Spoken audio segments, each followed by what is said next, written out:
Hello, my dear students. Welcome back to Physics Wala. This is USK sir. And ఈ class లో మనం AP inter first year వాళ్ళకి system of particles మరియు rotation motion యొక్క one shot చూడబోతున్నాం.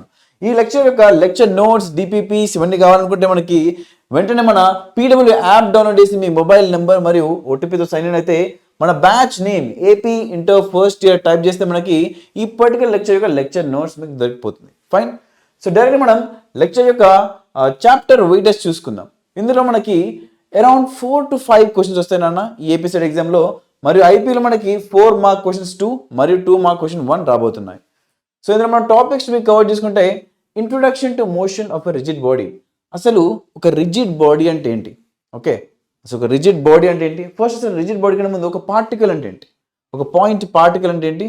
ఎందుకంటే ఈ రిజిడ్ బాడీని మనం ఒక system of collection of point particles అంటాం కాబట్టి ఒకసారి పార్టికల్ అంటే ఏంటి, తర్వాత రిజిడ్ బాడీ అంటే ఏంటి. సో దాని యొక్క ఇంట్రడక్షన్ మరియు ఈ రిజిడ్ బాడీ యొక్క మోషన్ ఇంట్రడక్షన్ డిస్కస్ చేయబోతున్నాం. తర్వాత సెంటర్ ఆఫ్ మాస్ గురించి డిస్కస్ చేసిపోయి దాని తర్వాత motion of centre of mass. అంటే ఇప్పుడు సెంటర్ ఆఫ్ మాస్ అంటే ఆ కలెక్షన్ ఆఫ్ పార్టికల్స్ ఉంటాయి కదా అన్న, దాని యొక్క కామన్ పాయింట్, ఒక యూనిక్ పాయింట్ ఉంటుంది. ఆ సిస్టమ్ ఆఫ్ పార్టికల్స్లో ఒక యూనిక్ పాయింట్ ఉంటుంది, దాన్ని మనం సెంటర్ ఆఫ్ మాస్ అంటాం. ఆ సెంటర్ ఆఫ్ మాస్ యొక్క మోషన్ని ఎలా అనలైజ్ చేయాలి, దాన్ని మనం motion of centre of Maslow understand చేసుకుంటాం.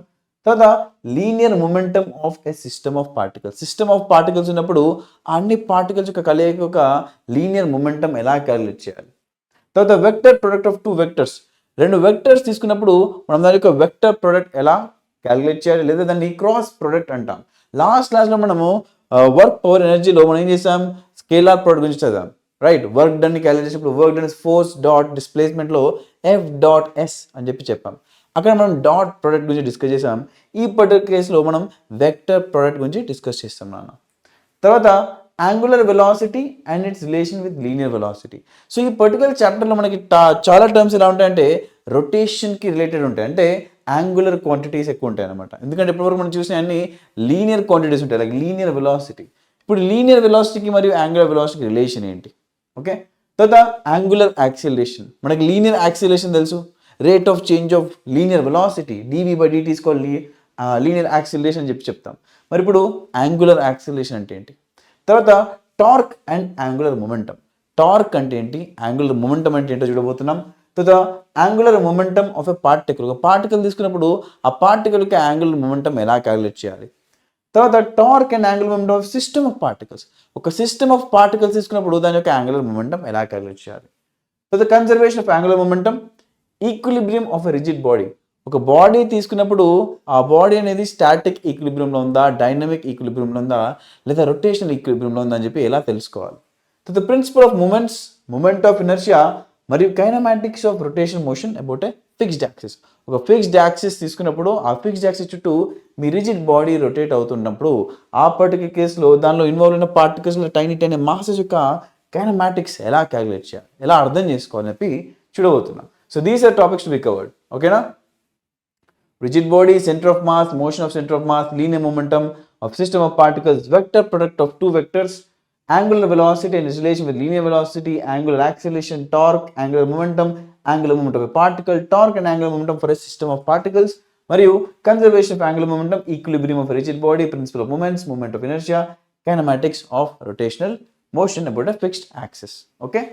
ఫస్ట్ చూసుకుంటే introduction to motion of rigid body. అసలు రిజిడ్ బాడీ అంటే ఏంటి, వాట్ ఈజ్ రిజిడ్ బాడీ? ఒకసారి ఈ క్వశ్చన్ని యూ ఆస్క్ యువర్ సెల్ఫ్, అసలు రిజిడ్ బాడీ అంటే ఏంటి? మన చుట్టూ చాలా ఆబ్జెక్ట్స్, ఫర్ ఎగ్జాంపుల్ స్టైలస్ పెట్టుకున్నాం, ఈ స్టైలస్ ఒక రిజిడ్ బాడీ, ఈ పాయింటర్ ఒక rigid body, this board rigid body. అంటే అసలు రిజిడ్ బాడీ అంటే ఏంటి? Think about it. So ideally a rigid body is a body with perfectly definite and unchanging shape. Okay, the distances between all pairs of particles of such a body do not change.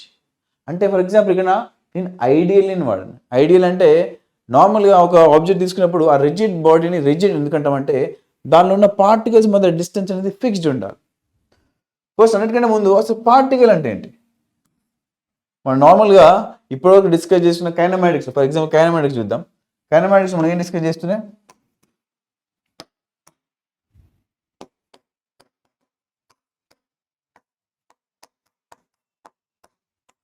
కైనమాటిక్స్లో ఒక పార్టికల్ని తీసుకుంటున్నాం మనం. ఆ particle యొక్క position with respect to time ఎలా change అవుతుంది, velocity with respect to time ఎలా change అవుతుంది, ఇవన్నీ చూసాం రైట్. ఓకే, ఒక పార్టికల్ తీసుకున్నప్పుడు మనం ఈ పార్టికల్ని స్పేస్లో తీసుకుంటాం. లెట్స్ సే ఒక ఎక్స్ డైరెక్షన్లో తీసుకున్నాం. ఈ ఎక్స్ యాక్సిస్లో ఈ పార్టికల్ యొక్క మోషన్ అనలైజ్ చేసాం. దీని యొక్క పొజిషన్ ఎలా చేంజ్ అవుతుంది విత్ రెస్పెక్ట్ టు టైం, లేదా దీని యొక్క వెలాసిటీ ఎలా చేంజ్ అవుతుంది విత్ రెస్పెక్ట్ టు టైం, లేదా దీని యొక్క యాక్సిలరేషన్ ఎలా చేంజ్ అవుతుంది విత్ రెస్పెక్ట్ టు టైం అని చూసాం. ఓకే, కానీ ఈ అన్ని కేసెస్లో మనం జస్ట్ పార్టికల్ అని చెప్పి అనలైజ్ చేసాం. ఓకే, ఇప్పుడు మనకి రిజిడ్ బాడీ అంటే ఏంటి? ఫర్ ఎగ్జాంపుల్ ఒక స్పియర్ ఉంది, ఒక సాలిడ్ స్పియర్ ఉంది. Let's take a solid spear. ఈ సాలిడ్ స్పియర్ ఒక రిజిడ్ బాడీ. ఓకే, ఒక క్యూబ్ తీసుకోండి. ఓకే,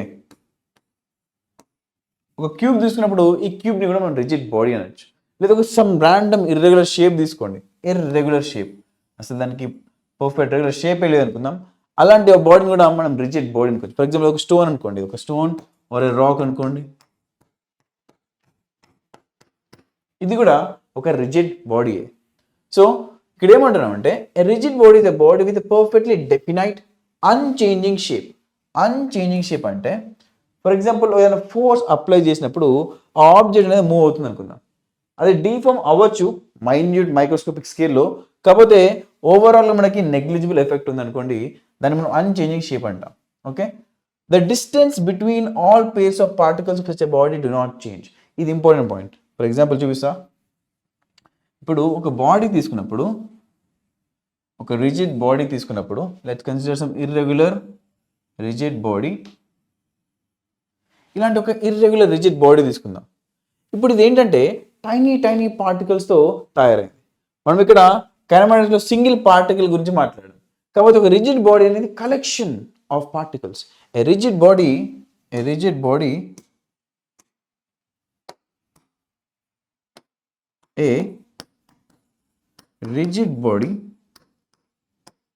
is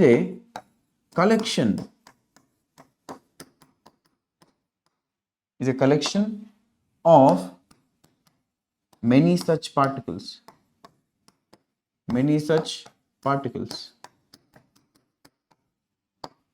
సో ఒక రిజిడ్ బాడీ అనేది కలెక్షన్ ఆఫ్ మెనీ పార్టికల్స్. కాకపోతే ఆ పార్టికల్స్ యొక్క పొజిషన్స్ ఏవైతే ఆ రిజిడ్ బాడీలు ఉన్నాయో, ఒక పార్టికల్ మరి ఇంకో పార్టికల్ తీసుకున్నప్పుడు, ఫర్ ఎగ్జాంపుల్ 2 పార్టికల్స్ తీసుకుందాం. ఈ రిజిడ్ బాడీ లెట్స్ సే ఇక్కడ ఒక పార్టికల్ ఉంది. ఓకే, ఇక్కడ ఒక పార్టికల్ ఉంది, ఇక్కడ ఒక పార్టికల్ ఉంది, ఇక్కడ ఇంకో పార్టికల్స్ ఉన్నాయి అనుకుందాం. Let's say there are many other particles.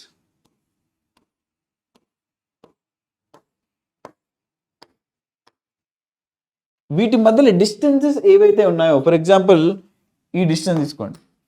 ఈ పార్టికల్కి ఒక డిస్టెన్స్ ఉంది. Let's say d1. Okay, let's say the distance is d1 అనుకోండి. ఈ పార్టికల్కి ఇంకో డిస్టెన్స్ ఉంది d2. ఈ పార్టికల్కి డిస్టెన్స్ d3. సో ఈ పార్టికల్కి డిస్టెన్స్ d4. ఇట్లా ఒక పార్టికల్కి డిస్టెన్స్ అనేది ఒక ఫిక్స్డ్ ఫైనైట్ డిస్టెన్స్ ఉందన్న. కాకపోతే విత్ రెస్పెక్ట్ టు టైం, సమయం గడుస్తున్న కొద్దీ వీటి యొక్క డిస్టెన్సెస్ చేంజ్ అవుతున్నాయా అనేది చూడండి. ఫిక్స్డ్ ఉంటే మీరు తీసుకున్న బాడీ అనేది రిజిడ్ బాడీ, అంటే వీటి మధ్యలో డిస్టెన్సెస్ అనేది ఎప్పటికీ కాన్స్టెంట్ ఉంటాయి. ఓకే, అలాంటి ఒక బాడీని మీరు రిజిడ్ బాడీ అంటారు. లేదా వాటి మధ్య డిస్టెన్సెస్ అనేది variable. So the distances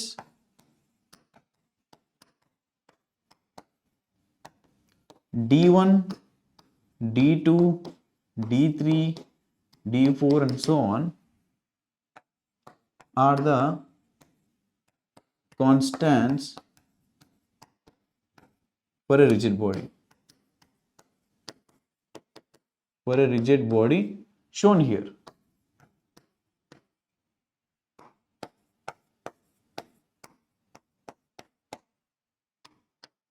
Okay, ఈ పర్టికులర్ సినారియోలో.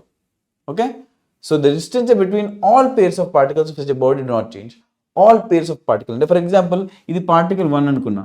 ఓకే, ఈ పార్టికల్ 1 నుంచి మిగతా పార్టికల్స్ ఏవైతే ఉన్నాయో అన్ని పార్టికల్స్ నుంచి డిస్టెన్సెస్ అనేది క్యాలిక్యులేట్ చేస్తే అది కాన్స్టెంట్ ఉంటుంది. ఓకే, అది చేంజ్ అవ్వదు with respect to time.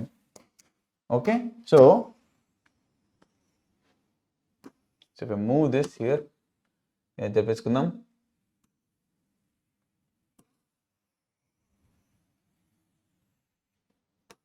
So unique పార్టికల్సే కాకుండా ఒక సింగిల్ పార్టికల్ తీసుకుని ఆ పార్టికల్ నుంచి మిగతా కలెక్షన్ ఆఫ్ పార్టికల్స్ ఏవైతే ఉన్నాయో, for example let's say this is the first particle. ఈ ఫస్ట్ పార్టికల్ నుంచి మిగతా అన్ని పార్టికల్స్కి డిస్టెన్సెస్ చూడండి.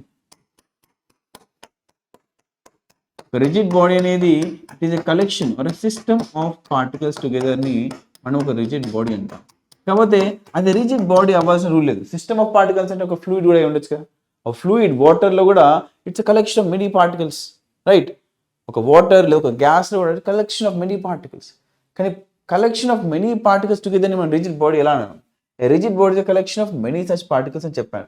కాకపోతే మెనీ సచ్ పార్టికల్స్ అంటే ఇన్ సచ్ ఏ వే, అప్పుడు ఆ పార్టికల్స్ మధ్య డిస్టెన్స్ అనేది కాన్స్టెంట్ ఉండాలి.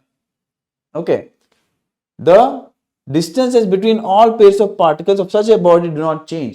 ఒకవేళ చేంజ్ అవుతున్నాయి అంటే అది రిజిడ్ బాడీ కాదు. ఓకే, ఒక డీఫార్మ్డ్ బాడీ అయి ఉండొచ్చు, ఒక ఫ్లూయిడ్ అయి ఉండొచ్చు, ఒక గ్యాస్ కంటైనర్లో ఉన్న గ్యాస్ అయి ఉండొచ్చు. సో ఈ ఫస్ట్ పార్టికల్ నుంచి ఏవైతే డిస్టెన్సెస్ ఉన్నాయో, ఈ ఫస్ట్ పార్టికల్ నుంచి ఏవైతే డిస్టెన్సెస్ ఈ అన్ని పార్టికల్స్కి ఉన్నాయో, ఈ అన్ని పార్టికల్స్ యొక్క డిస్టెన్సెస్ అనేది కాన్స్టెంట్ ఉండాలి. They do not change with respect to time, position. So దేంతో అయినా ఈ డిస్టెన్స్ అనేది ఈ ఫస్ట్ పార్టికల్ నుంచి కాన్స్టెంట్గా ఉండాలి. సో ఈ డిస్టెన్స్ అనేది ఈ ఫస్ట్ పార్టికల్ నుంచి కాన్స్టెంట్గా ఉండాలి. They do not change with time. Okay, so అలాంటి ఒక రిజిడ్ బాడీ, అలాంటి ఒక బాడీని రిజిడ్ బాడీ అంటాం. Such a body is called as rigid body.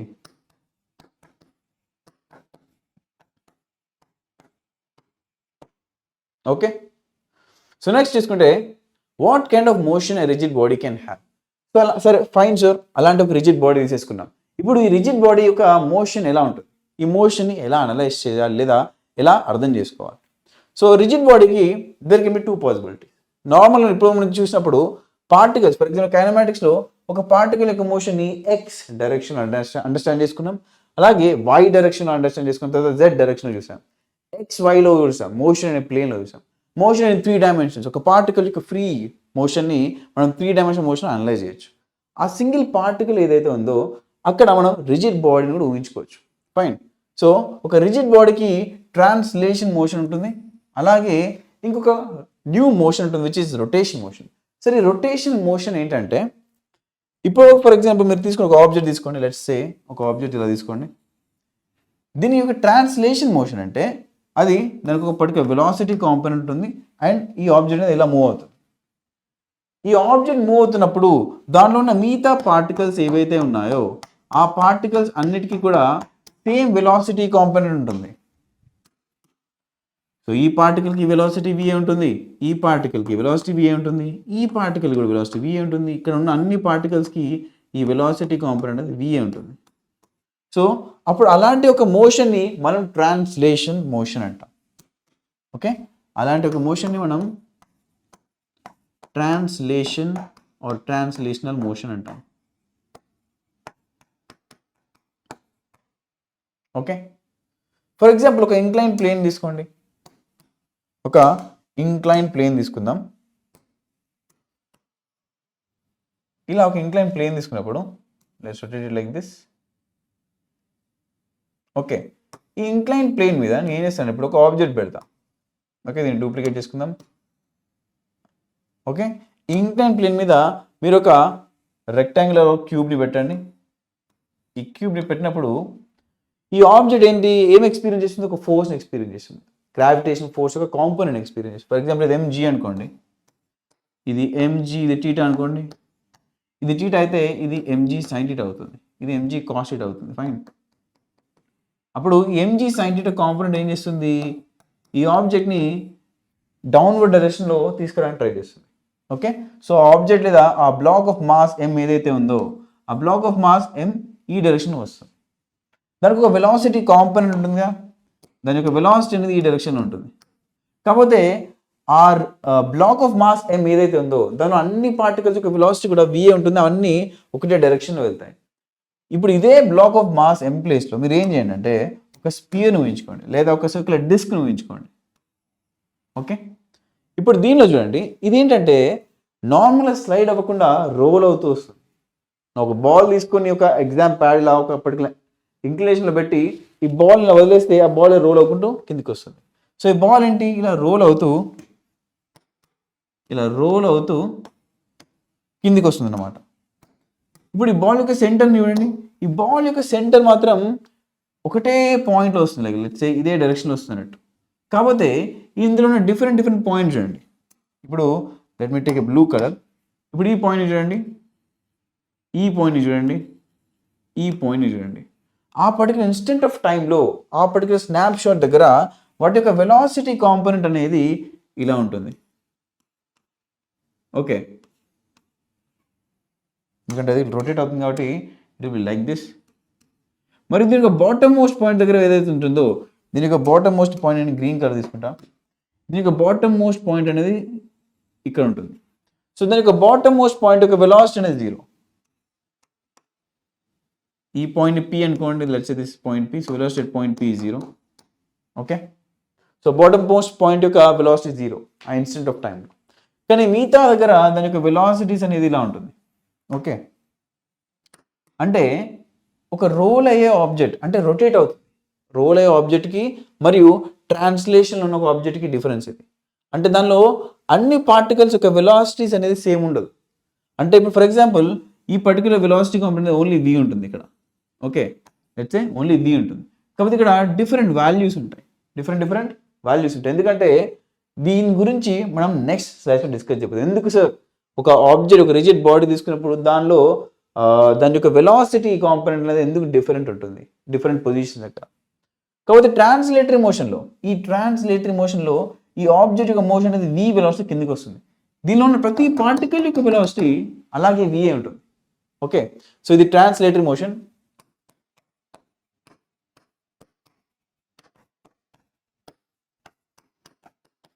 So ఇది రొటేషనల్ మోషన్.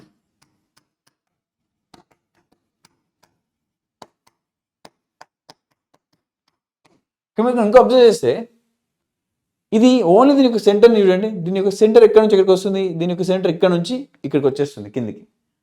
మీరు దీని యొక్క రొటేషన్ని మర్చిపోతే ఓన్లీ ట్రాన్స్లేటరీ మోషన్ కూడా ఉంది.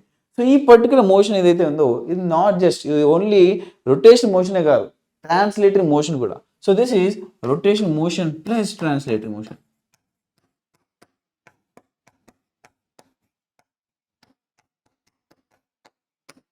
ఈ పర్టికులర్ కేసులో ఓన్లీ ప్యూర్ ట్రాన్స్లేషన్ ఉంది. So this is only pure translation motion.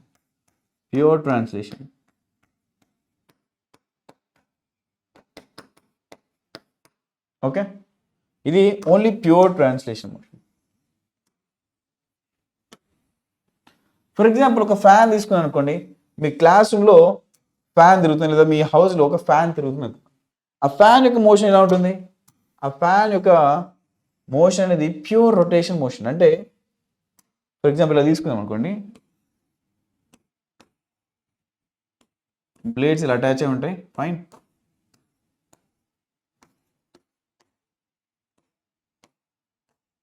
Okay, ఈ ఫ్యాన్ అనేది రొటేట్ అవుతున్నప్పుడు ఈ ఫ్యాన్ యొక్క బ్లేడ్స్ ఇలా రొటేట్ అవుతాయి.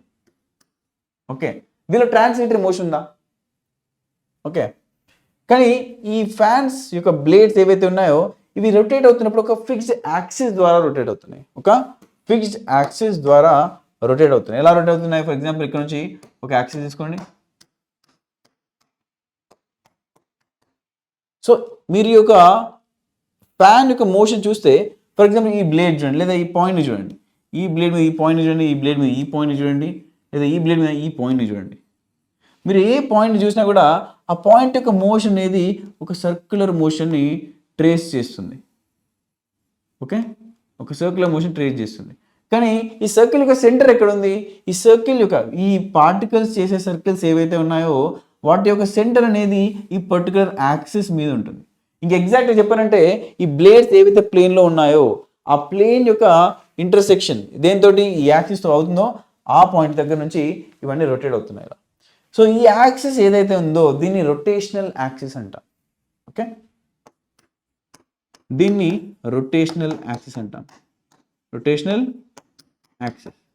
సో ఈ ఆబ్జెక్ట్ యొక్క రొటేషన్ ఏదైతే జరుగుతుందో అది ఈ పర్టికులర్ యాక్సిస్ ద్వారా జరుగుతుంది అన్నట్టు.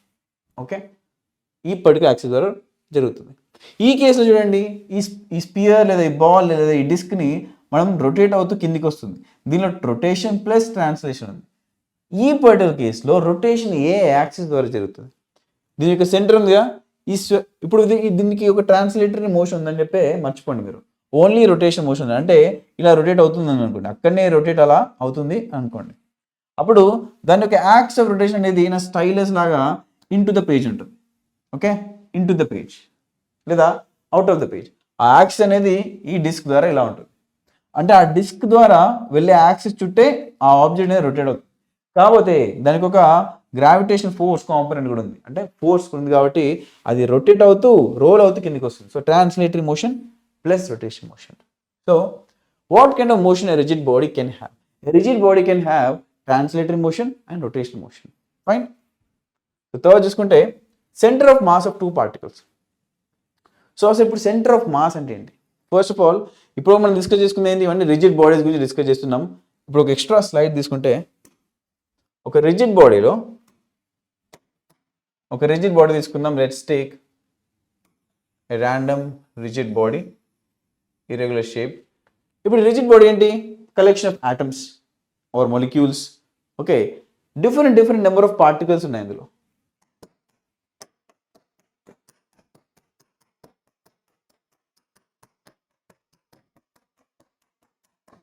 ఇందులో different number of particles, n number of particles ఉన్నాయి.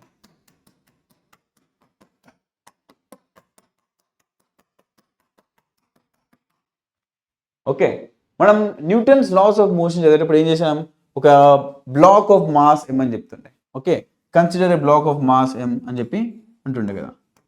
అంటే ఆ బ్లాక్ యొక్క మాస్ వచ్చేసి క్యాపిటల్ M. అంటే దాని యొక్క టోటల్ మాస్ ఏంటి? Capital M.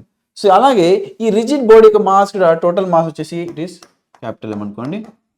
Total mass of this rigid body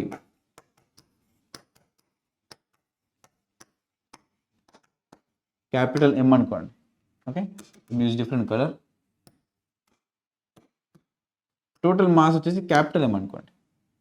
కాకపోతే ఈ క్యాపిటల్ M మాస్ ఎలా స్టార్ట్ అయింది? ఫర్ ఎగ్జాంపుల్ దీన్ని కట్ చేయండి. దీన్ని ఎగ్జాక్ట్గా సమ్ ర్యాండమ్ షేప్లో కట్ చేసినప్పుడు two different values of mass వస్తాయి. ఇది ఫర్ ఎగ్జాంపుల్ మనం చెప్తున్నాం ఈక్వల్గా కట్ చేసాం అనుకోండి. అప్పుడు దీని యొక్క మాస్ ఫర్ ఎగ్జాంపుల్ ఇలా ఈక్వల్గా కట్ చేసాం అనుకోండి. దీని యొక్క మాస్ m/2, దీని యొక్క మాస్ m/2. ఓకే, దీన్ని మళ్ళీ ఈక్వల్ హాఫ్ కట్ చేసినప్పుడు దీని యొక్క మాస్ m/4, దీని యొక్క మాస్ m/4. అలా కట్ చేసుకుంటూ పోతే మనకి లాస్ట్కి మిగిలింది ఏంటి? ఈ tiny particles of mass m. Okay, ఈ ఒక్కొక్క పాయింట్ ఏదైతే ఇక్కడ ఉందో దాని యొక్క మాస్ అనేది dm అనుకోండి. ఓకే, దాని యొక్క మాస్ అనేది dm, టైనీ మాస్ dm అనుకోండి. సో ఇలా ఈ కలెక్షన్ ఆఫ్ పార్టికల్స్ అన్నిటి యొక్క మాస్ని మీరు యాడ్ చేస్తే వచ్చే మాసే మీ total mass of the rigid body. So capital M అనేది ఇక్కడ it is summation of total mass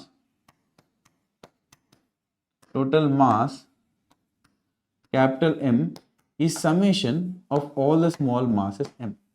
so మీరు ఈ టైనీ మాసెస్ అన్నిటిని యాడ్ చేస్తే మీకు ఈ టోటల్ బాడీ యొక్క మాస్ వస్తుంది.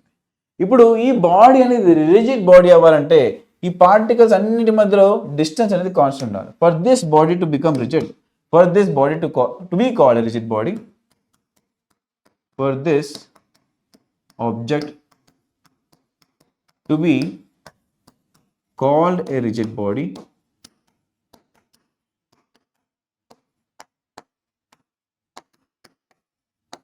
the distances between all these particles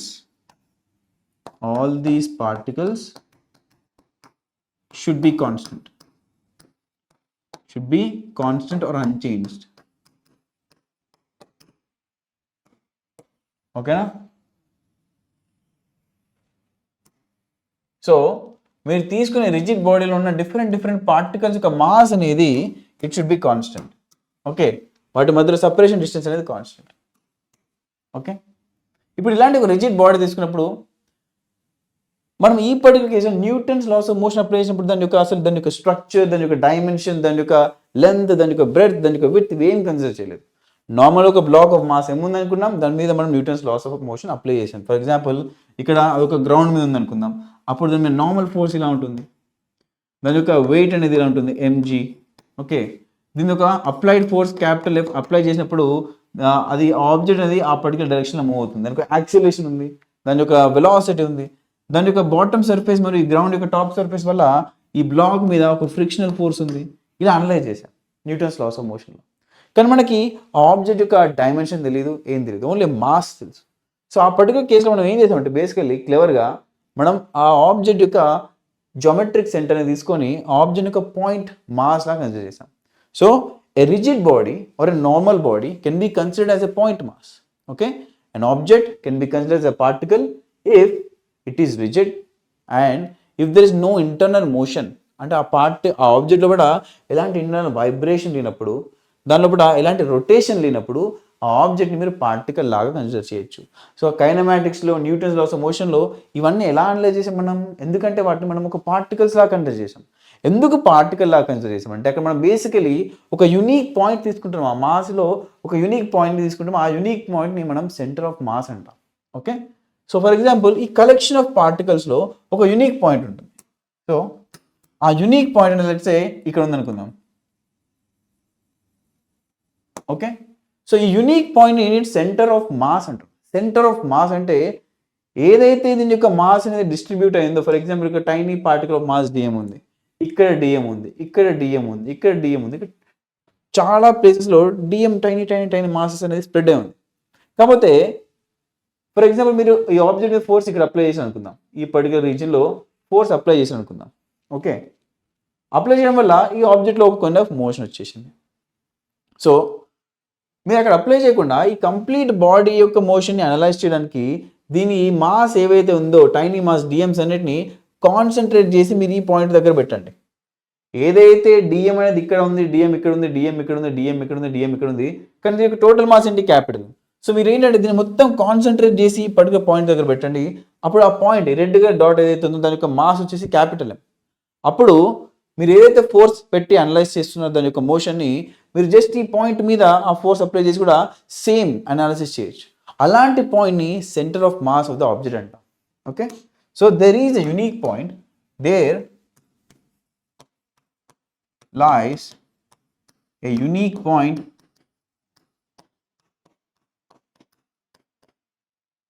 in the collection or system of particles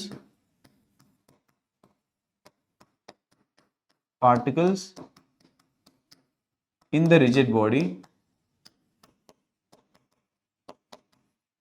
In the rigid body where you can concentrate the whole mass of the body,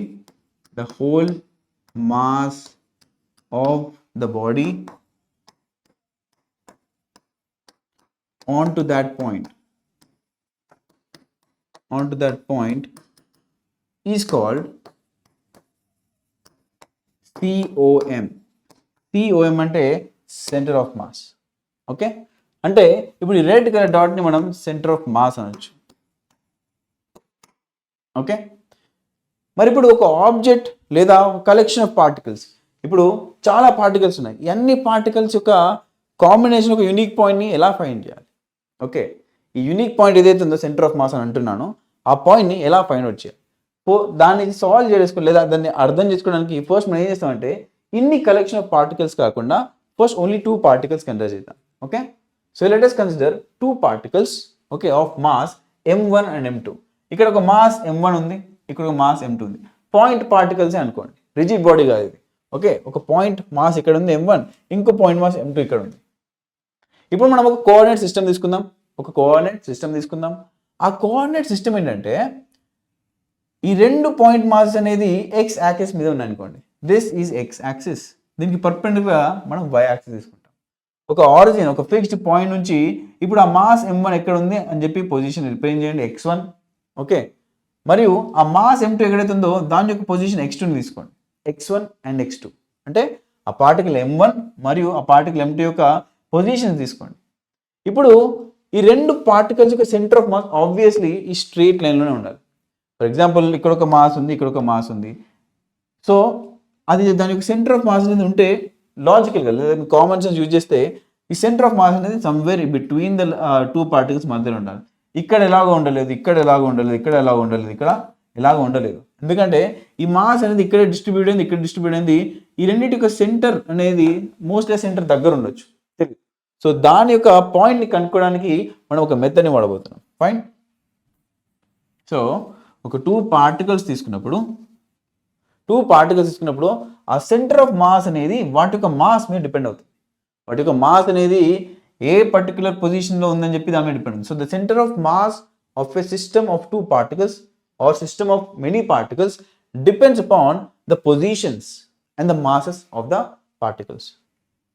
So the center of mass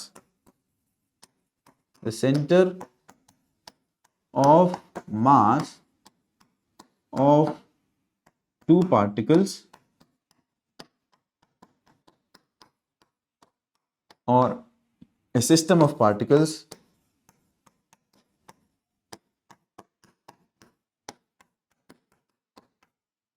depends upon the mass of the individual particles,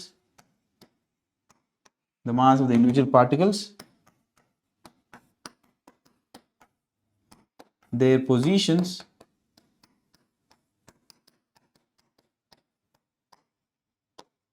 and the total mass of the system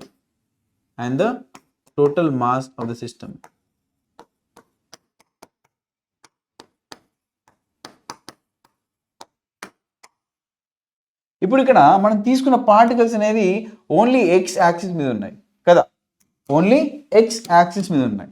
ఇప్పుడు ఏం చేయొచ్చు అంటే m1 into x1 అంటే ఆ mass అనేది మీరు ఎక్కడి నుంచి అయితే మెజర్ చేస్తున్నారో ఆరిజిన్, ఆ ఆరిజిన్ నుంచి డిస్టెన్స్ x1.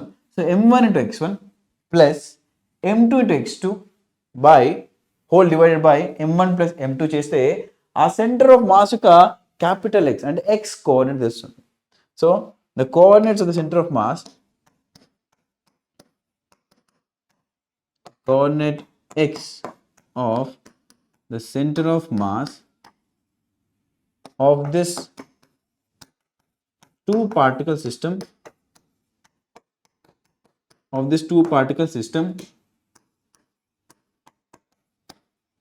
ఎలా రాయొచ్చు? Capital X is equals to m1 x1 plus m2 x2 divided by m1 plus m2. అంటే ఈ రెండు పార్టికల్స్ ఏవైతే తీసుకున్నారో m1 m2 దాని యొక్క సెంటర్ ఆఫ్ మాస్ అనేది x కోఆర్డినేట్, దీని యొక్క సెంటర్ ఆఫ్ మాస్ యొక్క x కోఆర్డినేట్ వాల్యూ వచ్చేసి m1 x1 plus m2 x2 by m1 plus m2. ఓకేనా? సో మరి ఇప్పుడు టూ పార్టికల్స్కి అయితే అర్థమైంది sir. 3 particles 4 particles n number of particles తీసుకున్నప్పుడు అంటే ఇలాంటి కేసులో సో దీని యొక్క సెంటర్ ఆఫ్ మాస్ ఎలా క్యాలిక్యులేట్ చేయొచ్చు అంటే ఇక్కడ ఉన్న ప్రతి మాస్ మీరు తీసుకోవాలి. ఫర్ ఎగ్జాంపుల్ దీన్ని 1 అనుకోండి, 2 3 4 5 6 ఇలా సిస్టమ్ ఆఫ్ పార్టికల్స్ అనేది తీసుకోవాలి. కాకపోతే ఇది చాలా క్లమ్జీగా ఉంటుంది. సో ఏం చేస్తామంటే మనం కలెక్షన్ ఆఫ్ పాయింట్ పార్టికల్స్కి సమ్మేషన్ తీసుకుంటాం. For centre of mass for system of n particles. Okay, మళ్ళీ కోఆర్డినేట్ సిస్టమ్ తీసుకుందాం. మీ y యాక్సిస్ అనుకోండి, this is x axis. Okay, so object అనేది 3 డైమెన్షన్స్ లేదా పార్టికల్స్ అనేది 3 డైమెన్షన్స్లో ఉన్నాయి అనుకుందాం. అప్పుడు z యాక్సిస్ కన్సిడర్ చేయండి ఇలా. Okay, so this is x axis, ఇది y యాక్సిస్ అనుకోండి, ఇది z యాక్సిస్ అనుకోండి, ఇది మన ఆరిజిన్ అనుకోండి.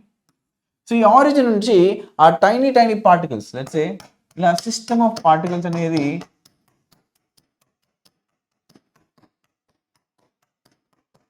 స్ప్రెడ్ అయి ఉన్నాయి. సిస్టమ్ ఆఫ్ పార్టికల్స్ ఇలా స్పేస్లో ఉన్నాయన్నమాట. కాబట్టి ఇప్పుడు సెంటర్ ఆఫ్ మాస్ కావాలి. ఆ సెంటర్ ఆఫ్ మాస్ ఎక్కడైతే ఉంటుందో దాని యొక్క సెంటర్ ఆఫ్ మాస్ ఇక్కడ ఉందనుకుందాం. ఈ సెంటర్ ఆఫ్ మాస్ యొక్క x coordinate, y coordinate, z coordinate మనకు కావాలి. ఓకే, ఏం కావాలి మనకి? X coordinate, y coordinate, z coordinate. So ఇప్పుడు ఎక్స్ కోఆర్డినేట్కి మనం ఏం చేస్తామంటే ఇక్కడ ఉన్న అన్ని పార్టికల్స్ ఎన్ని పార్టికల్స్ ఉన్నాయన్న? n నెంబర్ ఆఫ్ పార్టికల్స్ ఉన్నాయి. ఎన్ని పార్టికల్స్ ఉన్నాయి? n నెంబర్ ఆఫ్ పార్టికల్స్ ఉన్నాయి. n నెంబర్ ఆఫ్ పార్టికల్స్ ఉన్నప్పుడు ప్రీవియస్ కేసులో ఏంటి ఎక్స్ కోఆర్డినేట్ ఏమైంది m1x1 ప్లస్ m2x2. ఇప్పుడు m3x3 m4x4 m5x5 until so అంటే ఎప్పటి వరకు mnxn అంటే nth పార్టికల్ వరకు మీరు అది యాడ్ చేసి డివైడ్ బై టోటల్ మాస్ చేయాలి. ఇక్కడ m1 ప్లస్ m2 అంటే ఏంటి? This is the total mass of the system. m1 plus m2 is equal to capital M అని రాయొచ్చు, which is the total mass of the system. ఆ సిస్టంలో రెండే particles ఉన్నాయి, సో టోటల్ మాస్ అనేది m1 plus m2. Total mass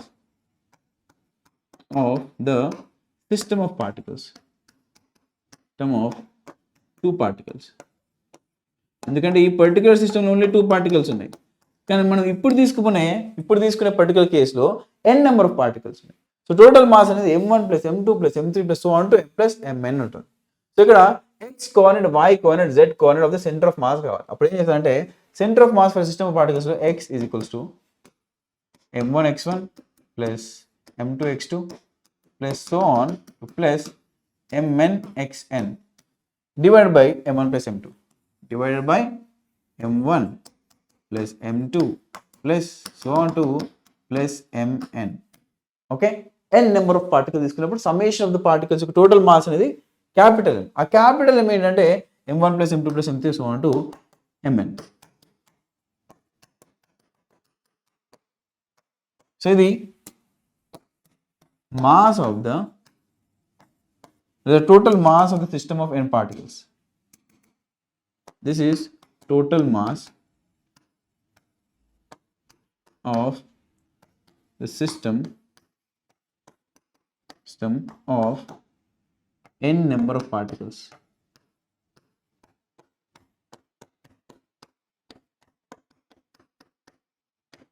so n number of particles తీసుకున్నప్పుడు దాని యొక్క సమ్మేషన్ అనేది capital M, m1 plus m2 plus m3 plus so on to mn.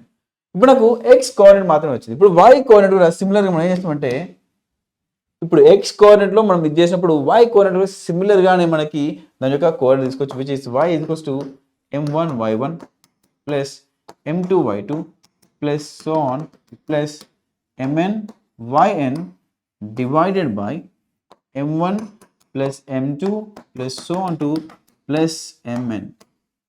Okay, సిమిలర్గా ఆ సెంటర్ ఆఫ్ మాస్ ఏదైతే ఉందో దానికి z కోఆర్డినేట్ మనం ఇలా రాసుకోవచ్చు. z is equals to m1 z1 plus m2 z2 plus so on plus mn zn divided by m1 plus m2 plus so on to plus mn. Okay, so ఒక system of particles ఉన్నప్పుడు దాని యొక్క centre of మాస్ని ఇలా find out చేయొచ్చు. లేదా మనం దీన్ని ఇంకా సింప్లిఫైడ్ ఫార్ములా రాసుకోవచ్చు అంటే x is equals to summation of i అంటే ith పార్టికల్. ఇప్పుడు ఇందులో n number of particles let's say particle number 1, particle number 2, particle number 3, 4, 5, 6, 7, 8, 9 so on to ith particle అంటే some random number. Okay, ith particle తర్వాత so on i+1 i+2 i+3 so on to nth particle. So మనకి ఆ ith particle let's say this is the ith particle. ఈ ith particle యొక్క mass అనేది mi అనుకోండి. అప్పుడు మనకి summation of all the i particles mi into xi divided by summation of mi అంటే all i particles. So m1 x1 m2 x2 m3 x3. So ఇక్కడ ఏం చేసిన సమ్మేషన్ ఆఫ్ mi xi. ఈ i అనేది i equals to 1 to n, i equals to 1 to n అనమాట. i equal to 1 to n. Okay, so ఇది మనకి x coordinate of the centre of mass. Okay, ఇది మనకి x coordinate of the centre of mass. సిమిలర్గా మనకి y coordinate centre of mass వస్తుంది. y equals to summation i equals to 1 to n mi yi divided by summation i is equals to 1 to n mi. ఇది మనకి y coordinate of centre of mass. సిమిలర్గా మనకి z coordinate of centre of mass వస్తుంది, which is z is equal to summation i is equals to 1 to n particles mi zi divided by summation i is equals to 1 to n mi. Okay, so this is the z coordinate of centre of mass. So మన centre of mass యొక్క XYZ positions అన్నట్టు ఇవి.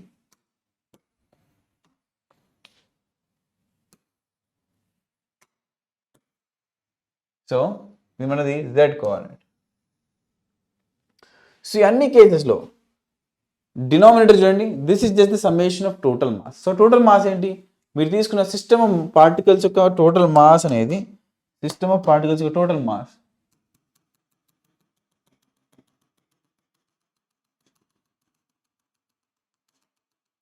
మీకు total mass అనేది let's say it is capital M.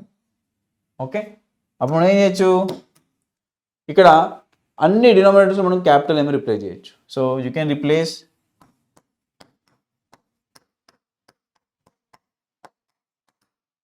okay, summation of I is equals to 1 to n mi is equals to capital M, which is the total mass of the system of n particles.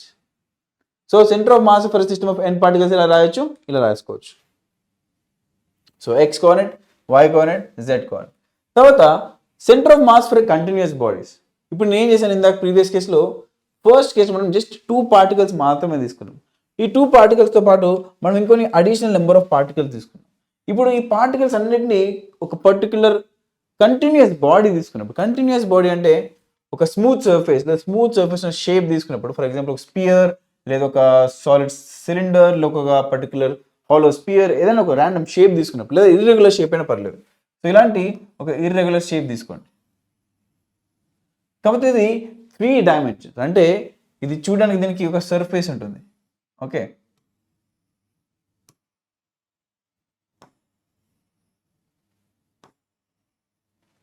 దీనికి ఒక surface ఉంటుంది.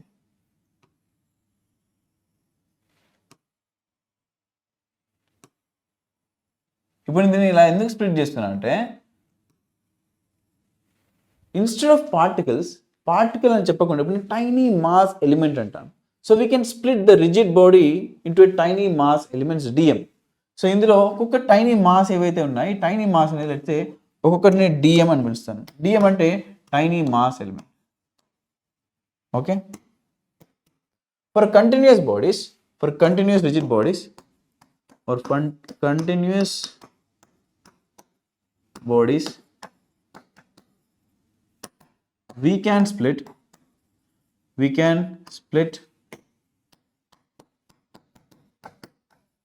the whole rigid body. We can split the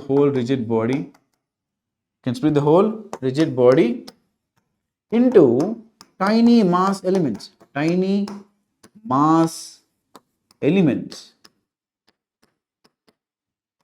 DM.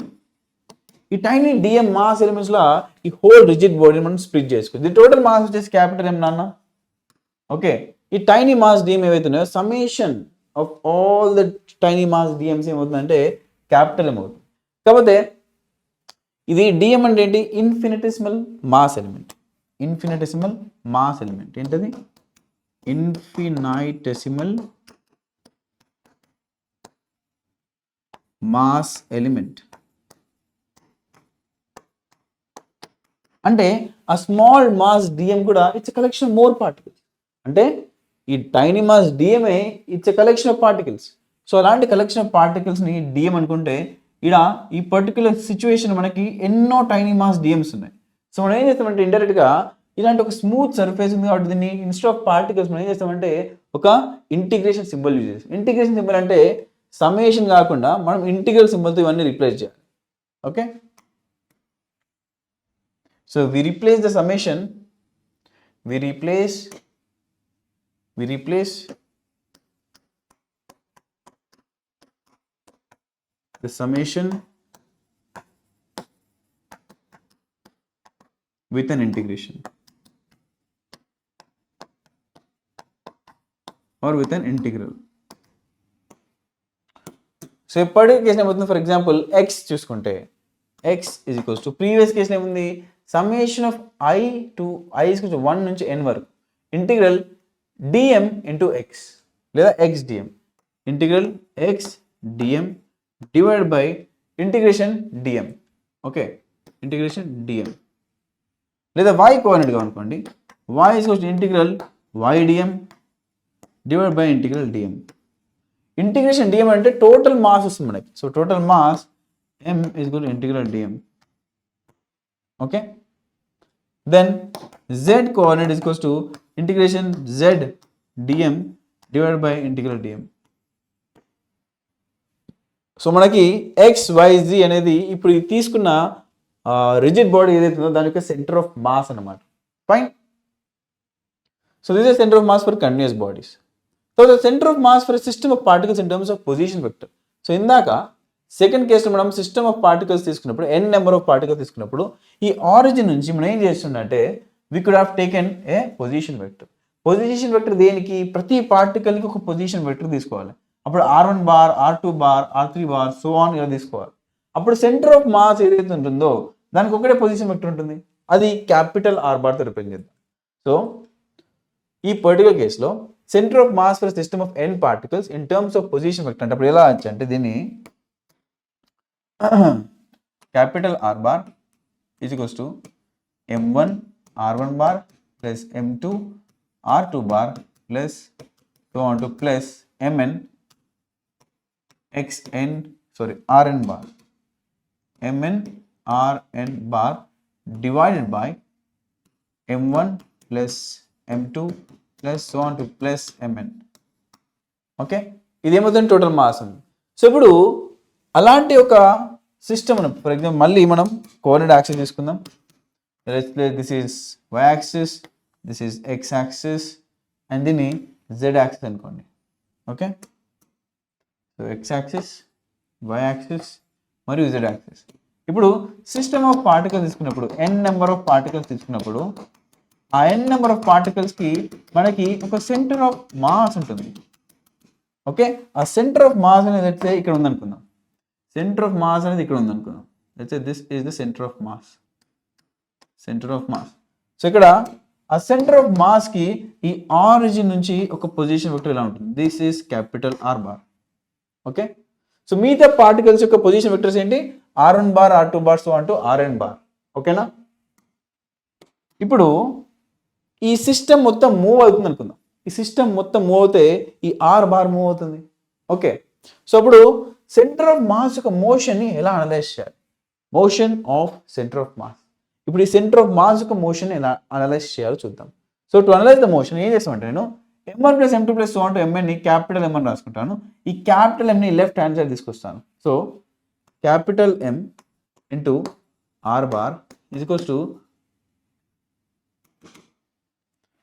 Equal to m1 r1 bar plus m2 r2 bar plus so on to plus mn rn bar.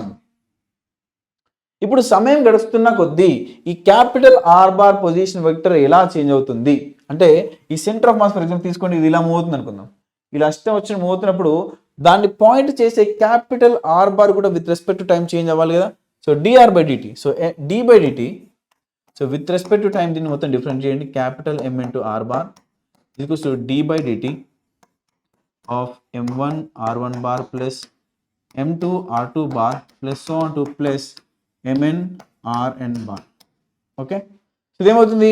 Capital M అనేది constant, mass m1 అనేది constant, m2 అనేది constant, mn అనేది constant.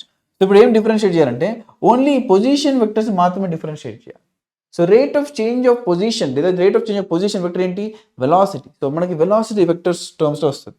So m into dr by dt, m into dr by dt అంటే it is v bar is equal to d by dt of m1 into v1 plus m2 into v2 plus m3 into v3 plus so on plus mn into vn bar.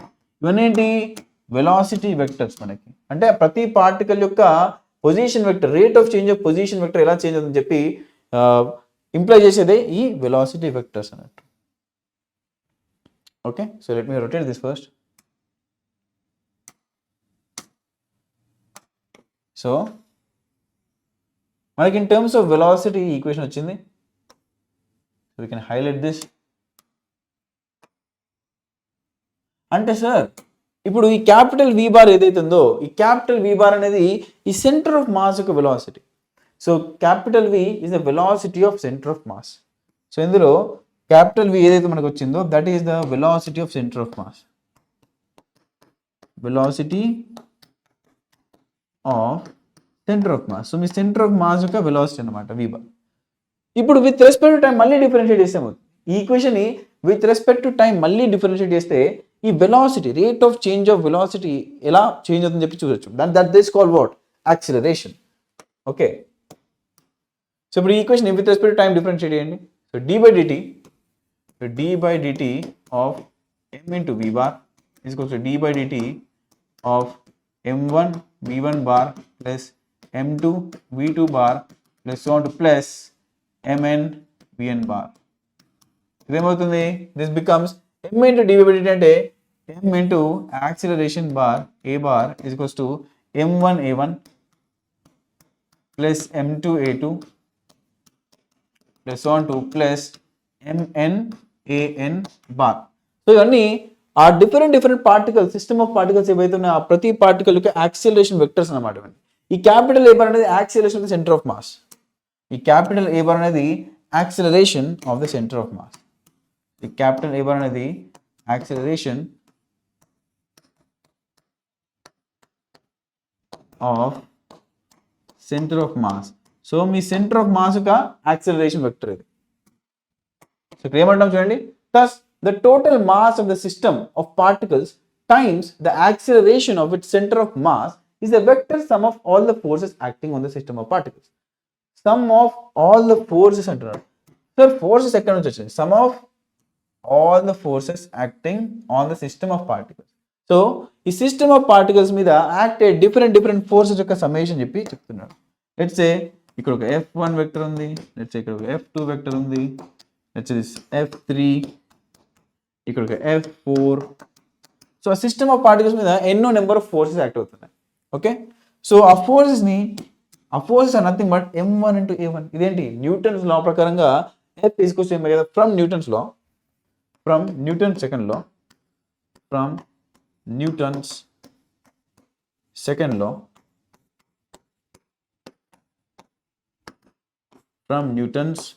లా ఏం రాయచ్చు? From Newton second law F is equals to ma. Newton second law F is equals to ma. So F bar is equals to ma bar రాయండి. So ఇక్కడ ఏం చేయొచ్చు? Capital M into a bar is nothing but capital F లేదా ma bar రాయండి. M into a bar is equals to F1 plus F2 plus F3 plus so on to Fn. F1 plus F2 plus so on to plus Fn. అంటే the total mass of the system of particles times the acceleration of its center of mass. Total mass of the system అంటే capital M, acceleration of the center of mass అంటే capital A. వీటి యొక్క product అనేది it is the vector some of the forces acting on the system of particles. So F1 bar plus F2 bar plus F3 bar so on to Fn bar అంటే ఇవన్నీ some of all the forces acting on the system of particles. ఈ system of particles మీద ఏవైతే force act అవుతున్నాయో వాటన్నిటి యొక్క summation అనేది ఈ total mass of the system of particles మరియు దాని యొక్క సెంటర్ ఆఫ్ మాస్ యొక్క యాక్సిలరేషన్ అని చెప్తున్నాడు. So the centre of mass of a system of particles moves as if all of the mass of the system was concentrated at the center of mass and all the external forces were applied at that point. అంటే ఇది ఎలా అర్థం చేసుకోవచ్చు అంటే ఈ system of particles ఉన్నాయి. System of particles ఎలా ఉన్నాయనుకోండి.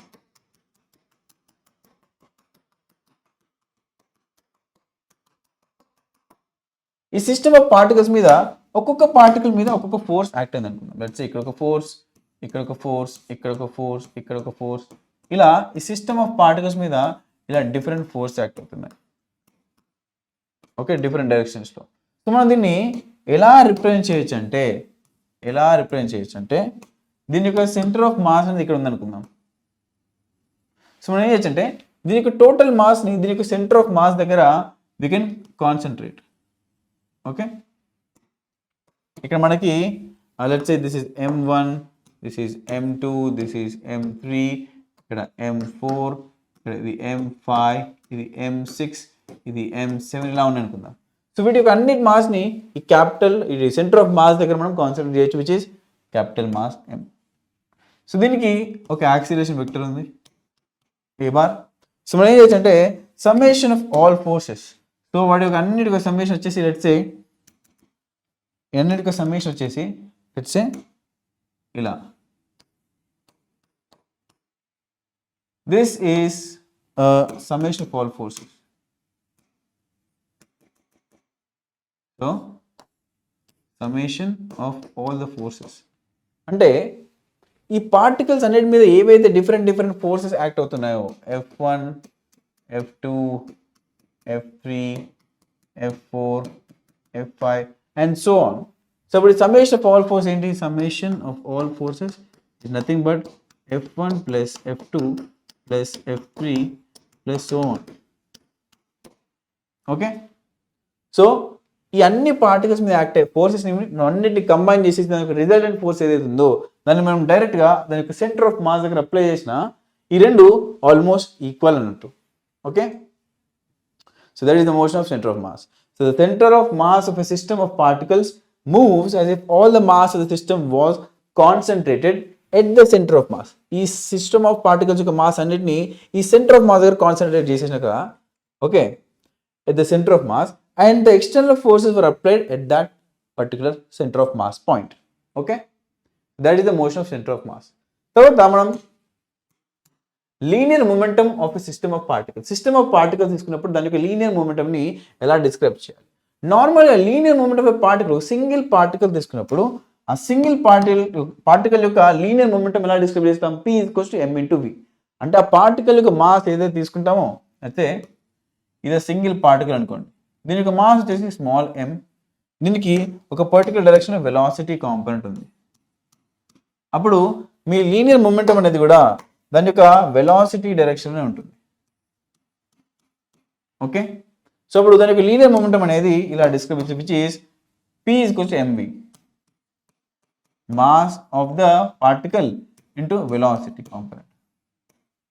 So this is linear momentum. Okay, Newton second law for single particle in terms of momentum. ఒక సింగిల్ పార్టికల్ తీసుకున్నప్పుడు దాని మీద యాక్ట్ అయ్యే న్యూటన్ సెకండ్ లా ఫోర్స్ ఏంటి? F = dp/dt. F = dp/dt. F = dp/dt.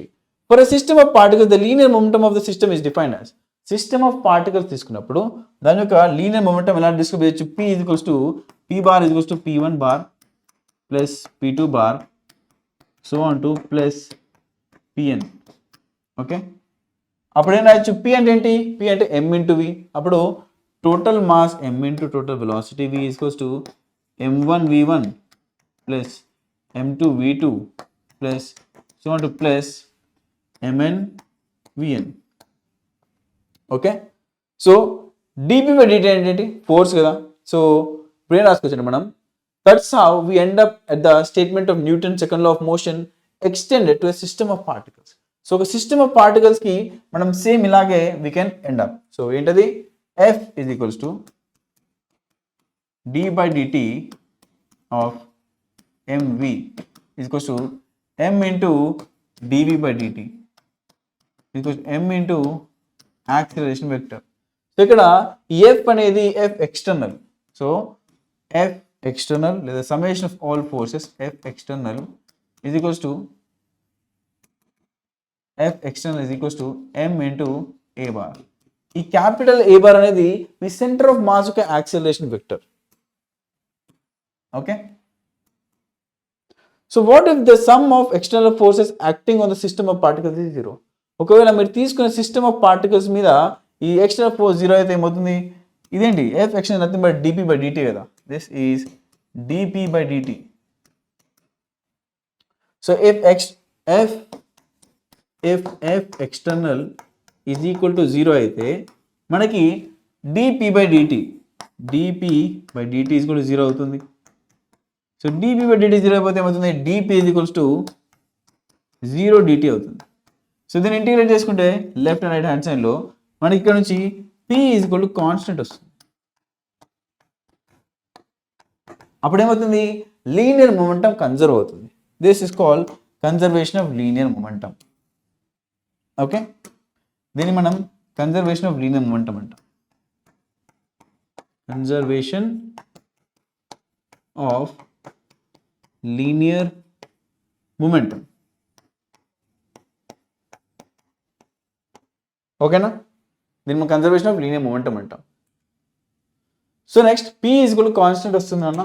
Okay, thus when the total external force Thus, when the total external force acting on a system of particles is zero, the total linear momentum of the system is constant. Okay, అంటే ఎప్పుడైతే మీరు system of particles తీసుకున్నారో దాని మీద total linear momentum అనేది okay అప్పుడు constant ఉండాలంటే దాని మీద నెట్ ఎక్స్టర్నల్ ఫోర్స్ అనేది టోటల్ ఎక్స్టర్నల్ ఫోర్స్ అనేది జీరో అయి ఉండాలి. This is law of conservation of total linear momentum of system of particles. Okay, so first మనం ఏం చేసాం, సిస్టమ్ ఆఫ్ పార్టికల్స్లో నార్మల్ లీనియర్ మొమెంటంని డిస్క్రైబ్ చేసాం. తర్వాత ఫర్ సిస్టమ్ ఆఫ్ పార్టికల్స్ మనం దీన్ని ఎక్స్ప్లెయిన్ చేసాం. సో నెక్స్ట్ చూసుకుంటే ఇందులో ఒక example, this is an example for conservation of linear momentum of system. ఏంటంటే radioactive decay of moving radium nucleus. ఒక రేడియం న్యూక్లియస్ తీసుకొని ఈ రేడియం న్యూక్లియస్ ఏంటంటే అది అన్స్టేబుల్ ఉంటుంది కాబట్టి అది ఏమవుతుంది, అది మూవ్ అవుతున్నప్పుడు స్ప్లిట్ అయిపోతుంది. దేనిలో స్ప్లిట్ అవుతుంది, హీలియం మరియు రాడాన్లా. స్ప్లిట్ అయినప్పుడు దాని యొక్క సెంటర్ ఆఫ్ మాస్, ఈ రెండు పార్టికల్స్ యొక్క సెంటర్ ఆఫ్ మాస్ మాత్రం ఇలా కనెక్టింగ్ లైన్లో ఉంటుంది. ఓకే, సో అప్పుడు ఏముంది, ఈ సెంటర్ ఆఫ్ మాస్ దగ్గర ఈ రేడియంని మీరు ఊహించుకోవచ్చు. అప్పుడు ఈ రేడాన్ అనేది ఒక పర్టికులర్ డైరెక్షన్ వెళ్తుంది, ఈ హీలియం అనేది ఇంకో పర్టికులర్ డైరెక్షన్ వెళ్తున్నట్టు అనిపిస్తుంది. అంటే మీరు ఓన్లీ ఈ సెంటర్ ఆఫ్ మాస్ పర్స్పెక్టివ్ నుంచి చూస్తే, ఓకే, మీరు పోయి ఈ సెంటర్ ఆఫ్ మాస్ పాయింట్ దగ్గర నిల్చొని చూస్తే మీకు హీలియం అప్వర్డ్ డైరెక్షన్ వెళ్తున్నట్టు, ఈ రేడాన్ అనేది డౌన్వర్డ్ డైరెక్షన్ వెళ్తున్నట్టు అనిపిస్తుంది. So A radium nucleus disintegrates into a nucleus of radon and alpha particle. A radium nucleus splits into radon and an alpha particle. The forces leading to the decay are internal to the system. So ఇక్కడ ఏదైతే force అనేది experience అవుతుందో ఈ particular సిస్టంలో అది internal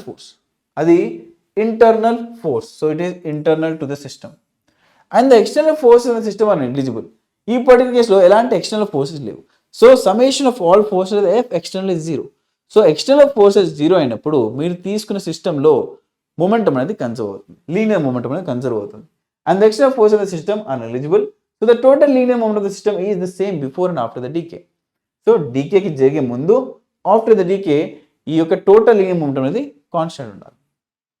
Thus, the two particles produced in the decay, the radon nucleus and alpha particle, move in different directions in such a way that their center of mass moves along the same path along which the original decaying radium nucleus was moving. ఇది ఎలా అంటే even though అవి split అయిపోయినా కూడా ఒరిజినల్గా ఒకవేళ ఇవి split అవ్వకుండా ఈ రేడియం న్యూక్లియస్ ఏదైతే డైరెక్షన్లో వెళ్ళాలనుకుంటుందో, ఒకవేళ వెళ్తూనే ఉంటుందో ఆ పర్టికులర్ డైరెక్షన్ దీని యొక్క సెంటర్ ఆఫ్ మాస్ అనేది మూవ్ అవుతుంది. ఆ డైరెక్షన్ అనేది దీని యొక్క సెంటర్ ఆఫ్ మాస్ అనేది మూవ్ అవుతుంది ఈవెన్ దో అవి డిఫరెంట్ డైరెక్షన్స్లో వెళ్తున్నా కూడా. It's an example of conservation of linear momentum for a system of particles. So the vector product of two vectors, రెండు వెక్టర్స్ తీసుకున్నప్పుడు let me consider two vectors.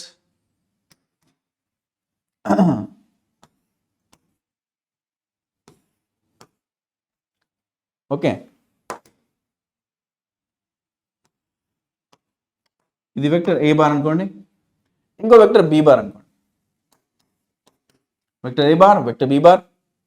ఈ రెండు vectors మధ్యలో ఒక యాంగిల్ టీటా ఉంది.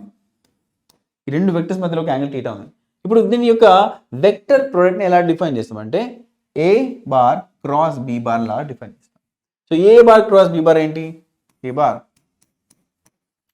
క్రాస్ బి బార్ని మనం magnitude of a bar into magnitude of b bar sin theta n cap లో define చేస్తాం. ab sin theta n cap. ఈ theta అనేది smallest angle between the two vectors. So theta smallest angle between two vectors. Okay, so this is called as vector product. ఈ vector product యొక్క result కూడా ఒక vector quantity. అంటే ఇప్పుడు A cross B AB sine theta N cap అని చెప్పాం. Dot product ఏంటి, లేదా స్కేలార్ ప్రొడక్ట్ ఏంటి, ఏ డాట్ బి ఏంటి, magnitude of A magnitude of b into cos theta, అంతే. కాకపోతే ఇక్కడ మీకు ఇంకొక వెక్టర్ వస్తుంది, స్మాల్ ఎన్ క్యాప్ వస్తుంది. అంటే ఇది మ్యాగ్నిట్యూడ్ ఆఫ్ ఏ, ఈ వెక్టర్ యొక్క మ్యాగ్నిట్యూడ్, మరియు ఈ బి అనేది, ఈ బి బార్ అనేది, మ్యాగ్నిట్యూడ్ ఆఫ్ బి బార్ అనేది ఈ బి వెక్టర్ యొక్క మ్యాగ్నిట్యూడ్. సైన్ ఆఫ్ థీటా అంటే సైన్ ఆఫ్ ఈ angle, smallest angle between the two vectors. N cap అంటే మీరు ఈ పర్టికులర్ క్రాస్ ప్రొడక్ట్ ఎలా చేయాలంటే మీ ఏ బార్ డైరెక్షన్లో మీ ఫింగర్స్, మీ 4 ఫింగర్స్ ఇలా పెట్టేసి బి బార్ డైరెక్షన్లో కర్ల్ చేయాలి. ఇలా కర్ల్ చేసినప్పుడు మీ థంబ్ ఏ డైరెక్షన్లో ఉంటుందో ఆ డైరెక్షన్లో దీని యొక్క రిజల్టెంట్ వెక్టర్ అనేది ఉంటుంది. ఓకే, సో రిజల్టెంట్ వెక్టర్ కాకపోతే బేసికలీ ఎన్ క్యాప్ అని చెప్పొచ్చు. ఫర్ ఎగ్జాంపుల్ ఇది ఒక ప్లేన్లో ఉందనుకుందాం, ఇది ఒక పర్టికులర్ ప్లేన్లో ఉందనుకుందాం. వచ్చే this is another A bar, this is another A bar. ఇప్పుడు ఈ బీ బార్ని మళ్ళీ స్లైడ్ చేయండి ఇలాగా, this is be bar. Okay, అప్పుడు ఏ క్రాస్ బి చేసినప్పుడు ఈ వెక్టర్ అనేది ఈ పర్టికులర్ ప్యారలలోగ్రామ్కి పర్పెండిక్యులర్గా ఉంటుంది. So this is a bar cross B bar. మీరు ఒక రైట్ హ్యాండెడ్ లేదా రైట్ థ్రెడెడ్ స్క్రూ తీసుకున్నప్పుడు ఆ రైట్ థ్రెడెడ్ స్క్రూని ఇక్కడ పెట్టి ఇలా రొటేట్ చేస్తే అది ఇన్వర్ట్ అవుతుంది. సో ఆ రొటేషన్ అనేది ఏ వెక్టర్ నుంచి బి వెక్టర్ డైరెక్షన్లో ఉంటే ఆ థంబ్ లేదా ఆ పర్టికులర్ స్క్రూ అనేది పాయింటెడ్ హెడ్ ఏదైతే రొటేషన్ డైరెక్షన్ ఉంటుందో ఆ పర్టికులర్ డైరెక్షన్ అప్వర్డ్ వెళ్తుంది. ఆ అప్వర్డ్ డైరెక్షన్ రిప్రజెంటేషన్ ఈ A bar cross B bar. Okay, ఇప్పుడు మనకి ఏంటంటే ఈ పర్టికులర్ ప్లేన్ ఉంది కదా, ఈ పర్టికులర్ ప్లేన్ ఉంది కదా, ఈ ప్లేన్కి పర్పెండిక్యులర్గా ఉన్నది మనము తీసుకోవాలన్నమాట. So let me do it again. So ఇప్పుడు ఈ ప్లేన్ ఏదైతే ఫామ్ అయిందో ఈ ప్లేన్కి పర్పెండిక్యులర్గా ఒక ఏరియా వెక్టర్ మనం తీసుకోబోతున్నాం, that is N cap. So ఆ ఎన్ క్యాప్ డైరెక్షన్లో ఏ క్రాస్ బి అనేది ఉంటుంది. So A bar B bar వల్ల ఏర్పడ్డ ఒక ఏరియా ఎలిమెంట్ ఉందిగా, దాని యొక్క ఎన్ క్యాప్ డైరెక్షన్ ఇలా ఉందనుకుందాం. సో ఈ డైరెక్షన్లో మనకి ఏ క్రాస్ బి అనేది ఉంటుంది. This is vector product. Okay, ఇది ఏ క్రాస్ బి. ఈ పర్టికులర్ కేసులో ఎన్ క్యాప్ అనేది this is the direction of the aerial plane formed by A bar and B bar vectors. So this is defined as cross product of two vectors. Okay na? ఇక్కడ ఇంకోటి ఏంటంటే A cross B is not equal to B cross A. Note, A dot B is equals to B dot A. ఎందుకంటే ఆ particular కేసులో మనకి దానికి direction సంబంధం లేదు. A డాట్ B అనేది AB cos theta, B dot అనేది BA cos theta అని మళ్ళీ AB cos theta రాసుకోవచ్చు. So which is equal. But A cross B is not equal to B cross A. ఎందుకు సార్ అంటే A cross B అంటే A cross B ఇలా ఉంది. కాకపోతే మీరు B cross A చేస్తే బి డైరెక్షన్లో ఫస్ట్ మీ రైట్ ఫింగర్స్ 4 ఫింగర్స్ పెట్టేసి ఏ బార్ డైరెక్షన్లో మీరు ఫింగర్స్ని ఫోల్డ్ చేస్తే మీ థంబ్ అనేది బాటమ్ డౌన్వర్డ్ డైరెక్షన్లో ఉంది. ప్రీవియస్ కేసులో అప్వర్డ్ డైరెక్షన్ వచ్చింది, ఏ క్రాస్ బి చేసినప్పుడు ఇలా వచ్చింది. బి క్రాస్ చేస్తే మనకి ఎన్ క్యాప్కి అపోజిట్ డైరెక్షన్ ఉంటుంది. అంటే దీనికి direction different. So A cross B is equals to minus of B cross A. So B cross A ఏదైతే చేస్తున్నాం, ఫర్ ఎగ్జాంపుల్ ఏ క్రాస్ బిలో వచ్చింది, ఇలా ఇస్తే బి క్రాస్ ఏ వచ్చింది. సో బి క్రాస్ ఏ ఈ డైరెక్షన్కి ఆపోజిట్ డైరెక్షన్ అనేది మీ A cross B. So A cross B కోసం minus of B cross A. Okay, ఇంకోటి ఏంటంటే వెక్టర్ ప్రొడక్ట్లో A cross B cross product అనేది it follows distributive law. And A cross B bar plus C bar is equals to A cross B plus A cross C. It follows distributive law. Okay, this is the definition of vector product. తర్వాత cross product of unit vectors. So నార్మల్గా మీరు coordinate system తీసుకున్నప్పుడు ఇలా తీసుకున్నప్పుడు this is x axis, ఇది why axis, ఇది Z axis అనుకోండి. So ఈ ఎక్స్ డైరెక్షన్లో మనకి ఐ హ్యాట్ ఉంటుంది లేదా ఐ క్యాప్ ఉంటుంది, వై డైరెక్షన్లో జే క్యాప్, జెడ్ డైరెక్షన్లో కే క్యాప్ లేదా కే హ్యాట్. ఓకే, సో వీటి యొక్క యాంగిల్ ఎంత? Angle between I J K vectors is 90 degrees. Theta between I J K is 90 degrees. So I J K vectors మధ్యలో ఉండే యాంగిల్ ఎంత? 90 degrees. సో మనకి ఐ క్రాస్ జే చేశాను, for example I cross J చేస్తే magnitude of I into magnitude of J మరియు sine of 90 degrees into N cap. అప్పుడు ఏమొస్తుంది? Magnitude of I ఏంటి? 1, ఎందుకంటే యూనిట్ వెక్టర్ కాబట్టి magnitude of j ఎంత 1, sin 90 ఎంత, sin 90 కూడా 1 n cap. So this is 1 n cap. కాబట్టి n cap అనేది iకి jకి పర్పెండిక్యులర్ ఉండాలి. iకి jకి పర్పెండిక్యులర్ ఉన్న వెక్టర్ అంటే unit vector k cap. So this is equal to k cap. So I cross j is k cap. I cross j is k cap. మీకు ఒక short cut method చెప్తాను, short cut techniques. So ఏంటంటే short cut ఇది easy గుర్తుపెట్టుకోవడానికి ఒక circle draw చేసి మధ్యలో cross product పెట్టి ఈ I put it like this I j k. ఇలా మీరు క్లాక్ వైజ్ డైరెక్షన్ వెళ్ళాలనుకోండి, I క్రాస్ j k వస్తుంది, j క్రాస్ k I వస్తుంది, k క్రాస్ I j వస్తుంది. ఒకవేళ మీరు రివర్స్ ఆర్డర్లో వెళ్ళాలి, for example I cross k అనేది minus j, k cross j minus I, j cross I minus k. So ఇది మీకు ఎలా అర్థమవుతుందంటే ఇక్కడ కూడా ట్రై చేయొచ్చు. I క్రాస్ j ఏంటి, I క్రాస్ j అనేది it is k cap. Okay, I cross k అనేది you should be j cap. అలా ట్రై చేయొచ్చు.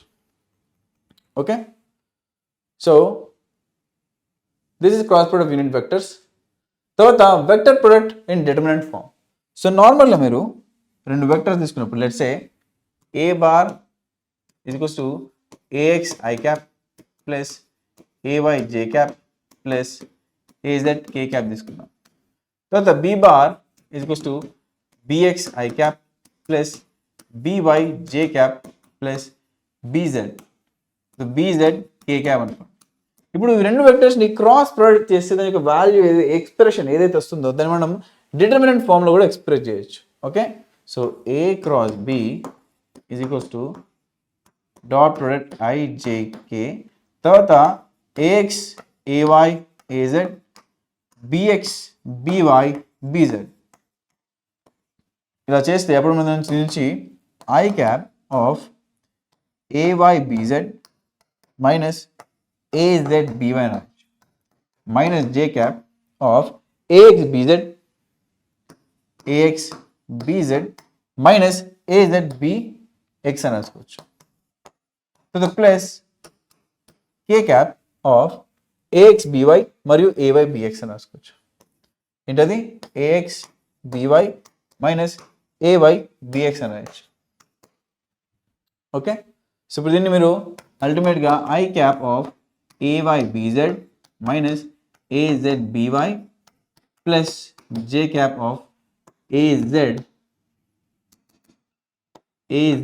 bx minus ax bz. So ఏం చేస్తాను ఇక్కడ మైనస్ సైన్ లోపల పంపించేసా, అప్పుడు ఇది ప్లస్ అవుతుంది, ఇది మైనస్ అవుతుంది. Plus k cap as it is ax by minus ay bx. So మీరు నార్మల్గా వెక్టర్ ప్రొడక్ట్ యొక్క ప్రాపర్టీస్ వాడి డైరెక్ట్గా కూడా a క్రాస్ b చేయొచ్చు. అప్పుడు a క్రాస్లో I cross I, j cross j, k cross k, I cross j, I cross k, j cross k, j cross j, j cross I ఇవన్నీ మేము మాన్యువల్గా చేయాలి. సో అదంతా స్కిప్ చేయడం మనం డిటర్మినెంట్ ఫామ్ వాడేసి we can find the expression. Okay, so this is vector product in determinant form. తర్వాత angular velocity మరియు లీనియర్ వెలాసిటీ మధ్య relation. Consider the rotational motion of rigid body but fixed axis. ఒక rigid body తీసుకోండి, ఒక rigid body తీసుకున్నప్పుడు దాన్ని ఒక fixed axis ద్వారా మనం రొటేట్ చేయబోతున్నాం. ఇలా ఒక ఫిక్స్డ్ యాక్సిస్ తీసుకుందాం. లెట్స్ సే ఆ ఫిక్స్డ్ యాక్సిస్ ఇలా ఉందనుకుందాం. So let's say this the fixed axis. ఈ ఫిక్స్డ్ యాక్సిస్ ద్వారా ఈ రిజిడ్ బాడీ రొటేట్ అవుతుంది అనుకుందాం. ఓకే, ఈ రిజిడ్ బాడీ అనేది రొటేట్ అవుతుంది అనుకుందాం. ఒక టైనీ మాస్ m తీసుకుని అనుకున్నాం. ఇక్కడ ఒక టైనీ మాస్ m తీసుకున్నప్పుడు లేదా dm తీసుకున్నప్పుడు దాని యొక్క మోషన్ అనేది దీని యొక్క యాక్సిస్ ఆఫ్ రొటేషన్ నుంచి సర్క్యులర్ మోషన్లో ఉంటుంది. ఓకే, సర్క్యులర్ మోషన్లో ఉంటుంది. ఇప్పుడు మీరు ఆ సర్క్యులర్ మోషన్ చూసుకుంటే కన్సిడర్ దాట్ సర్క్యులర్ మోషన్. దాని ఇలా టాప్ సర్ఫేస్ చూసినప్పుడు ఓకే మాస్ ఇక్కడ ఏముంది, ఈ యాక్సిస్ ఆఫ్ రొటేషన్ నుంచి ఇది r డిస్టెన్స్లో ఉంది. ఓకే, ఒక r డిస్టెన్స్లో ఉంది అనుకుందాం. ఓకే, ఆ పాయింట్ దగ్గర దాని యొక్క వెలాసిటీ కాంపోనెంట్ వచ్చేసి v. అది ఇనీషియల్గా ఈ పాయింట్ నుంచి కాసేపు అయితే సమయం గడుస్తున్న కొద్దీ ఆ పార్టికల్ m అనేది ఇక్కడ నుంచి ఇక్కడికి వచ్చేసింది. ఓకే, దాని యొక్క డిస్టెన్స్ అనేది ఇక్కడ r. ఈ ప్రాసెస్లో చేసిన యాంగిల్ అనేది θ. ఓకే, ఇక్కడ దాని యొక్క వెలాసిటీ కాంపోనెంట్ వచ్చేసి v అనుకోండి. ఓకే, సో ఇది ఒక పర్టికులర్ డైరెక్షన్ తిరుగుతుంది, దాని యొక్క యాంగులర్ వెలాసిటీ అనేది ఇలా రిప్రజెంట్ చేస్తాం. అంటే ఈ ఆబ్జెక్ట్ అనేది ఈ పర్టికులర్ డైరెక్షన్లో తిరుగుతున్నప్పుడు యాంగులర్ వెలాసిటీ అనేది ఒక పార్టికల్ యొక్క ఈ డైరెక్షన్ ఉంటుంది అన్నట్టు. Fine, this is angular velocity. Okay, ఇప్పుడు మనకి యాంగులర్ వెలాసిటీ మరియు లీనియర్ వెలాసిటీకి రిలేషన్ కావాలి. ఒమేగా మరియు ఈ వీకి రిలేషన్ కావాలి. ఈ రిజిడ్ బాడీ యొక్క యాంగులర్ వెలాసిటీ ఒమేగా, ఈ పార్టికల్ యొక్క లీనియర్ వెలాసిటీ వి. ఇప్పుడు ఈ పార్టికల్ ఇక్కడ నుంచి ఇక్కడికి వచ్చే ప్రాసెస్లో ఎంత డిస్టెన్స్ కవర్ చేసింది? It has covered a distance of s. Okay, ఈ ఎస్ ని రాయొచ్చు, s is equals to r return రాయొచ్చు, s is equal to r return. But with respect to time, సమయం గడుస్తున్న కొద్దీ దీని యొక్క ఎస్ వాల్యూ చేంజ్ అవుతుంది. మీరు కొంచెం పాగారనుకోండి, ఆ పార్టికల్ అక్కడ నుంచి ఇక్కడికి వస్తుంది, అప్పుడు దాని యొక్క ఎస్ వాల్యూ చేంజ్ అయినట్టుగా. So with respect to time, so with respect to time,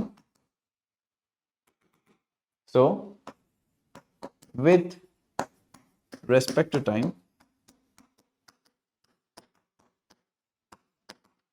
d by dt of s is equals to d by dt of r into theta. Okay, r అనేది constant ఈ ప్రాసెస్లో, ఆ particular mass, tiny mass m కి. అప్పుడు ds by dt అంటే v is equals to r into d theta by dt, d theta by dt. So d theta by dt అంటే rate of change of angular displacement లేదా angular position with respect to అనేది angular velocity. So r omega, so v is equal to r omega. మనకి ఇప్పుడు linear velocity మరియు angular వెలాసిటీకి relation దొరికింది. Okay, v అంటే linear velocity, okay, v అనేది linear velocity,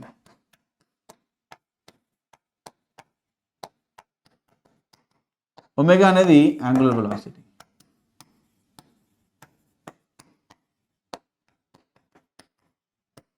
okay, omega అనేది angular velocity.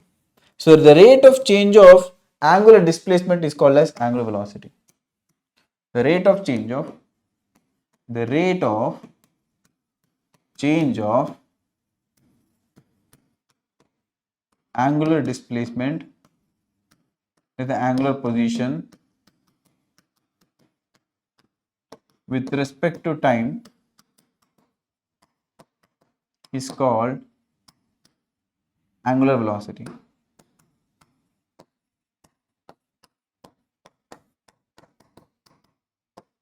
Omega. So మీరు చూసుకున్నట్లయితే ఇనీషియల్ టీటా ఉంది కదా, కాసేపు తర్వాత అది ఇక్కడ నుంచి ఇక్కడికి వచ్చినప్పుడు ఈ డి టీటా ఉంటుంది. Okay, this is called d theta. So ఈ డి టీటా అనేది విత్ రెస్పెక్ట్ టు టైం ఎలా చేంజ్ అవుతుంది రిప్రజెంట్ చేస్తే డి టీటా బై డిటి అనేది it is omega. So omega is equal to d theta by dt. This is angular velocity. Okay. తర్వాత angular acceleration చూద్దాం. Analogous to the kinetic variables of the linear displacement s and velocity, linear velocity sv in translation motion, we have angular displacement theta and angular velocity omega in rotation motion.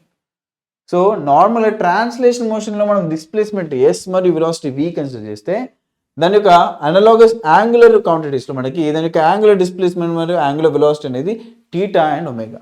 So మనకి linear displacement yes ఉంటే దానికి అనలాగస్గా మనకి theta ఉంది, ఇది rotation మోషన్లో. Linear translated మోషన్లో మనకి linear velocity వి ఉంటే మనకి ఈ రొటేషన్ మోషన్లో యాంగులర్ వెలాసిటీ ఒమేగా ఉంది. ఫైన్, అలాగే it is then natural to define a rotation motion, the concept of angular acceleration in analogy with linear acceleration defined as the time rate of change of velocity in translation motion. So normal linear acceleration is rate of change of velocity with respect to time. So దీనికి analogous గా angular acceleration is rate of change of angular velocity with respect to time. So this is angular acceleration.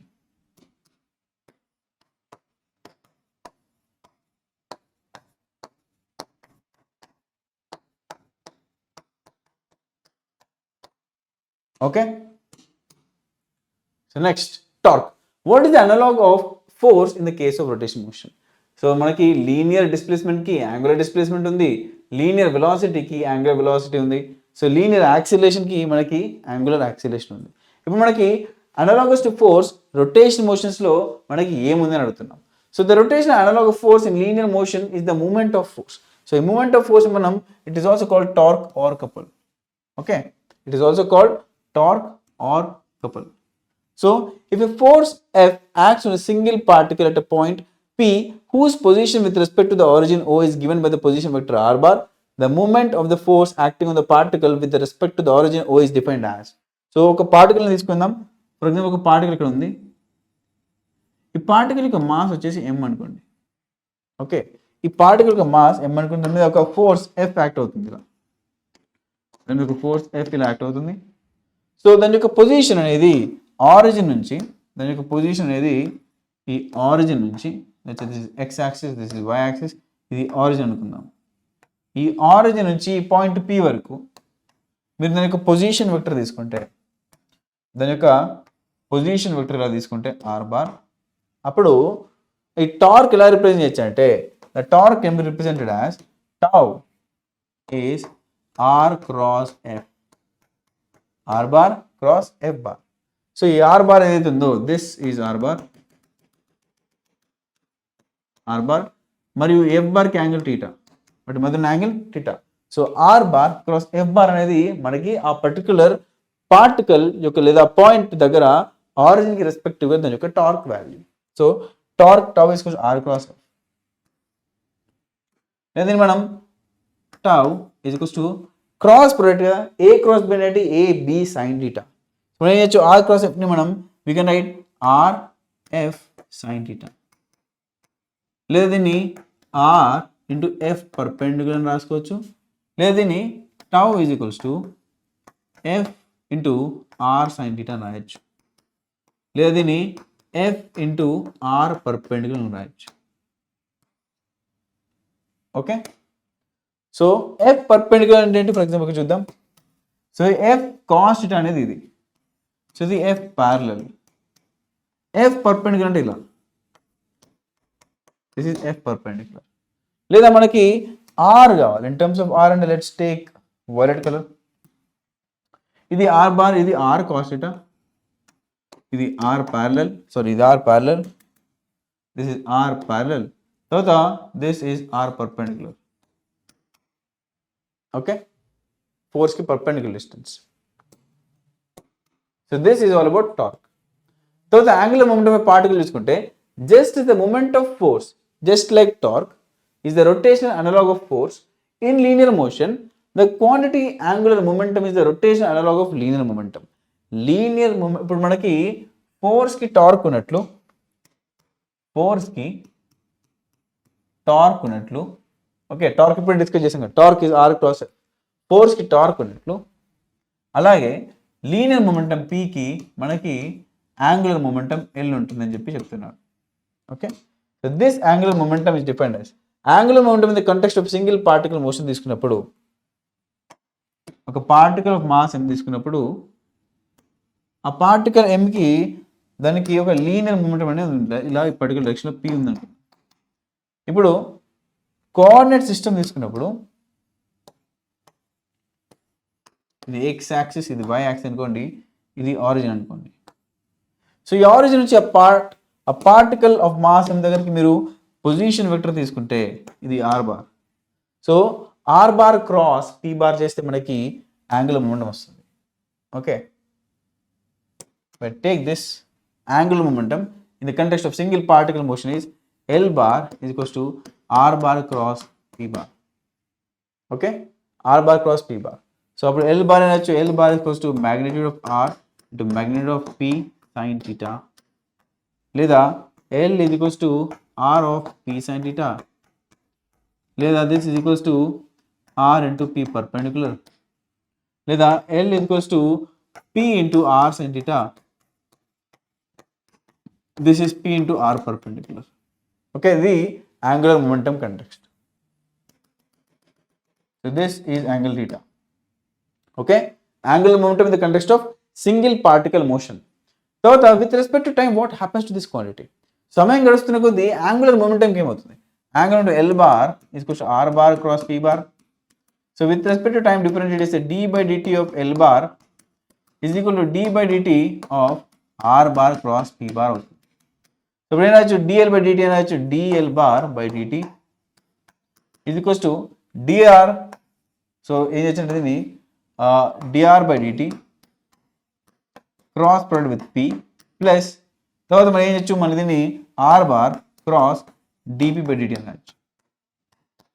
Okay, so dl by dt is equals to dr by dt అంటే v bar cross p bar plus r bar cross dp by dt అంటే ఏంటి, force. ఇక్కడ నుంచి Newton second law నుంచి, from Newton's second law F is equals to dp by dt. Okay, తర్వాత v cross p అంటే ఏంటి, since v cross p is equals to v cross m v bar is equals to m into v cross v, this is equal to 0. Okay, v cross v అంటే v into sin of theta. theta ఏంటి, ఆ రెండింటి యొక్క v vectors మధ్యలో angle అనేది 0. sin 0 is 0 కాబట్టి ఈ particular quantity 0 అయిపోతుంది. ఏ క్వాంటిటీ, ఇది ఈ క్వాంటిటీ.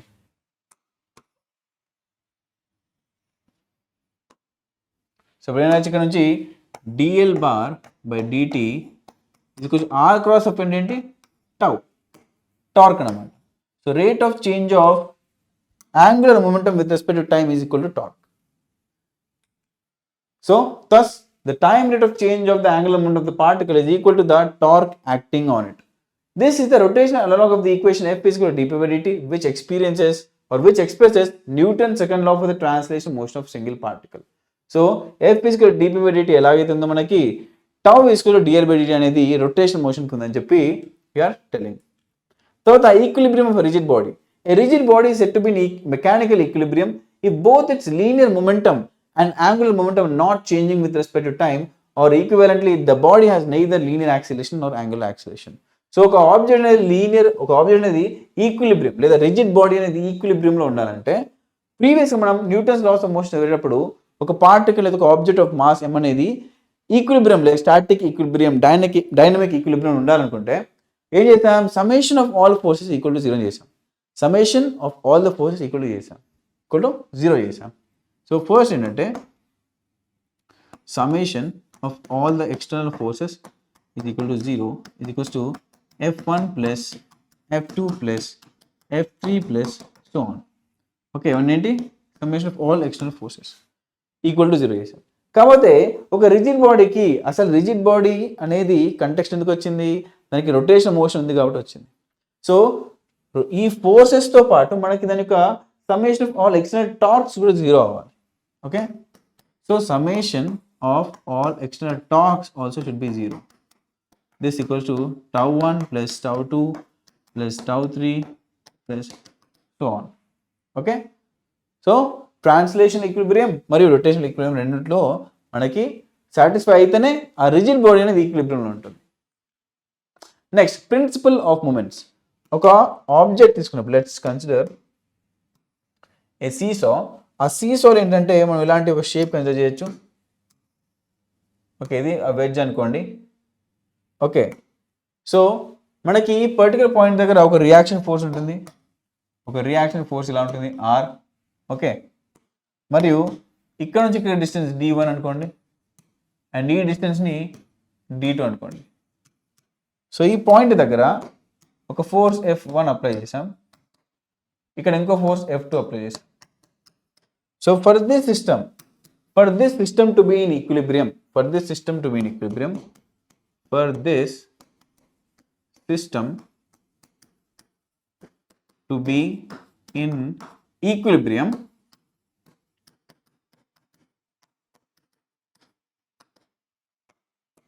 ఇప్పుడు ఈ సిస్టమ్ అనేది ఈక్విలిబ్రియంలో ఉండాలనుకుంటే అప్పుడు ఏం చేయాలంటే ఫస్ట్ ఒకటి ట్రాన్స్లేషనల్ ఈక్విలిబ్రియం.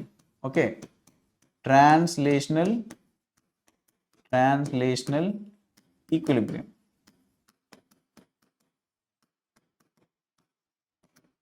ట్రాన్స్లేషనల్ ఈక్విలిబ్రియం తీసుకుంటే R minus F1 minus F2 is equal to 0.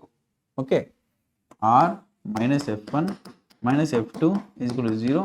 ఇక్కడ నుంచి R is equals to F1 plus F2 వస్తుంది. ఇంకోటి రొటేషనల్ ఈక్విలిబ్రియం కావాలనుకుంటే రొటేషనల్ ఈక్విలిబ్రియం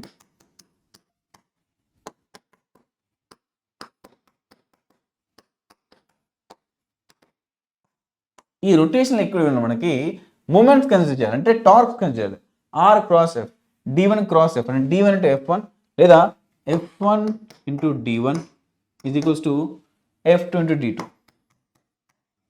సో ఇక్కడ నుంచి f1 బై f2 లేదా f2 by f1, f2 by f1 is equals to d1 by d2 అని రాసుకోవచ్చు. d1 by d2. సో ఇక్కడ ఏదైతే ఉందో దీన్ని మనం మెకానికల్ అడ్వాంటేజ్ అంటారు అనమాట. ఏంటి ఆ పర్టికులర్ సిస్టమ్కి దిస్ f1 బై f2 లేదా f2 by f2 and is called as mechanical advantage. Mechanical advantage MA అని కూడా అంటారు. Okay, so this is called principle of moments. ఏది దిస్ క్వాంటిటీ లేదా this thing is called as principle of moments. తర్వాత మనకి moment of inertia గురించి discuss చేసుకుంటే what is the analogue of mass and rotation motion. Normal ఇప్పటివరకు మనం mass గురించి discuss చేసాం. కాకపోతే ఒక రొటేషన్ మోషన్ ఒక రిజిడ్ బాడీ యొక్క అనలాగస్ టు మాస్ ఏంటి అంటే it is moment of inertia ఉన్న kinetic energy. Let us try to get an expression for the kinetic energy of the rotating body. For example ఒక rotating body తీసుకున్నాం. Okay, దానికి ఒక angular velocity ఉంటుంది omega, మరియు దాని యొక్క పార్టికల్స్ ఏముంటాయంటే ఒక టైనీ మాస్ MI తీసుకున్నప్పుడు దానికి ఒక పర్టికులర్ RI పొజిషన్ ఒకటి ఉంటుంది, RI. ఓకే, అప్పుడు ఆ ఇన్స్టెంట్ ఆఫ్ టైంలో దాని యొక్క వెలాసిటీ కాంపోనెంట్ వచ్చేసి ఇట్స్ VI. అప్పుడు దాని యొక్క కైనెటిక్ ఎనర్జీ రాయొచ్చు, కైనెటిక్ ఎనర్జీ KI, అంటే kinetic energy of ith particle. Kinetic energy of ith particle తీసుకుంటే kinetic energy of ith particle ఏం రాయొచ్చు, kinetic energy of ith particle. So KI is equals to half MI VI square.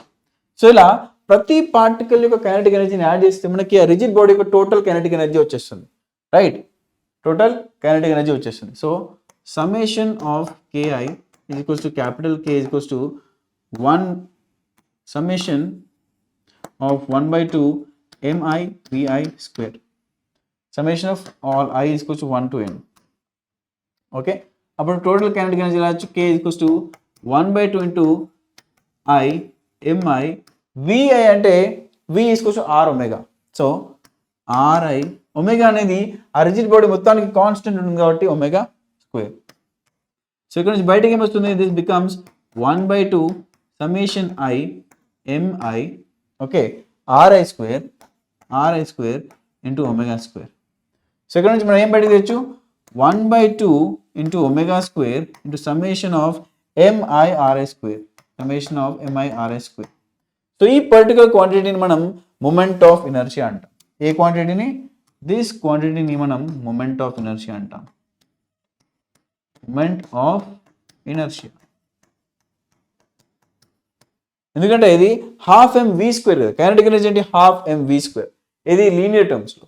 కానీ angular terms వచ్చి half something into omega square. So ఈ something ని moment of energy అంటాం, which is analogous to mass. Okay, mass కి analogous గా మనకి this becomes summation of MI square. This called as moment of inertia capital I. So దీని ఎలా అంటే ఇక్కడ నుంచి kinetic energy K is equals to half I omega square, half I omega square అని రాయొచ్చు. Kinetic energy K is equals to half I omega square. I అంటే moment of inertia, omega అనేది angular velocity of the object. తర్వాత moment of inertia different object చూసుకుంటే ఇక్కడ మనకి solid cylinder ఉంది, ఒక హూప్ ఉంది, సాలిడ్ స్పియర్ ఉంది, రాడ్ అబౌట్ ద సెంటర్ ఉంది, సాలిడ్ సిలిండర్ ఉంది, hoop about diameter, thin spherical shell మరియు రాడ్ అబౌట్ ద ఎండ్ ఉంది. సో వీటన్నిటికీ మూమెంట్ ఆఫ్ ఇనర్షియా వచ్చేసి 1/2 MR స్క్వేర్ లేదా MR స్క్వేర్ బై 2. ఈ పర్టికులర్ హూప్ కి MR స్క్వేర్, సాలిడ్ స్పియర్ కి 2/5 MR square, rod about the centre కి 1/12 ML square, rod about the end కి 1/3 ML square. Solid sphere, hollow sphere కి it is 2/3 ML square, 2/3 MR square. So the hoop about diameter, ఇది through diameter, ఇది about the diameter is half MR square. Fine. So these are the moment of inertia of different objects. So the kinematics of rotation motion చూసుకుంటే consider rigid body rotating about an axis. Rigid body తీసుకున్నప్పుడు ఆ rigid బాడీని మనం దాని through ఒక యాక్సిస్ని pass చేయాలి అన్న. దాని త్రూ నుంచి ఒక యాక్సిస్ ఇలా పాస్ చేయండి. ఇలా పాస్ చేసినప్పుడు దానిలో ఉన్న డిఫరెంట్ పార్టికల్స్, ఓకే, దానిలో డిఫరెంట్ పార్టికల్, ఫర్ ఎగ్జాంపుల్ ఒక పార్టికల్ కన్సిడర్ చేయండి. ఇక్కడ ఈ పార్టికల్ అనేది ఒక సర్క్యులర్ మోషన్ చేస్తుంది. దాని యొక్క మాస్ వచ్చేసి టైనీ మాస్ డిఎం అనుకోండి. ఓకే, టైనీ మాస్ డిఎం అనుకోండి, లేదా ఎం అనుకోండి. ఓకే, ఈ హోల్ రిజిడ్ బాడీ అనేది ఒక యాంగులర్ వెలాసిటీ ఒమేగాతో రొటేట్ అవుతుంది. యాంగులర్ వెలాసిటీ ఒమేగాతో రొటేట్ అవుతుంది. ఈ మాస్ అనేది ఒక డిస్టెన్స్ RI దూరంలో ఉంది. దీని యొక్క మాస్ అనేది MI అనుకోండి. Okay, angular velocity omega rotate అవుతుంది. సో ఇప్పుడు సర్క్యులర్ మోషన్లో ఈ ఆబ్జెక్ట్ యొక్క మోషన్ చూడండి, లేదా ఆ పార్టికల్ యొక్క మోషన్ చూడండి. ఇక్కడ ఆ పార్టికల్ MI స్టార్ట్ అయింది. ఓకే, సెంటర్ నుంచి, let's say this is the centre. Okay, ఇక్కడ నుంచి ఇక్కడికి వచ్చింది. ఓకే, ఇనీషియల్గా దీని యొక్క rate of change of omega అనేది ఒమేగా ఇనీషియల్ ఒమేగా ఐ అనుకోండి. ఎంఐ ఎప్పుడు ఇప్పటికి ఇన్స్టెడ్ ఆఫ్ టైం దగ్గర ఒమేగా ఐ అనుకోండి. కాసేపు అయ్యాక ఒమేగా ఎఫ్ అనుకోండి. ఓకే, అప్పుడు మనకి లీనియర్ టర్మ్స్లో consider rigid body rotating about axis, మనకి లీనియర్ కైనమాటిక్స్లో లేదా నార్మల్ కైనమాటిక్స్లో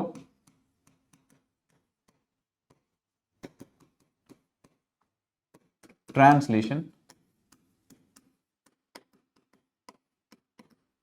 మనకి ఏమేమి ఈక్వేషన్స్ ఉండే చెప్పండి.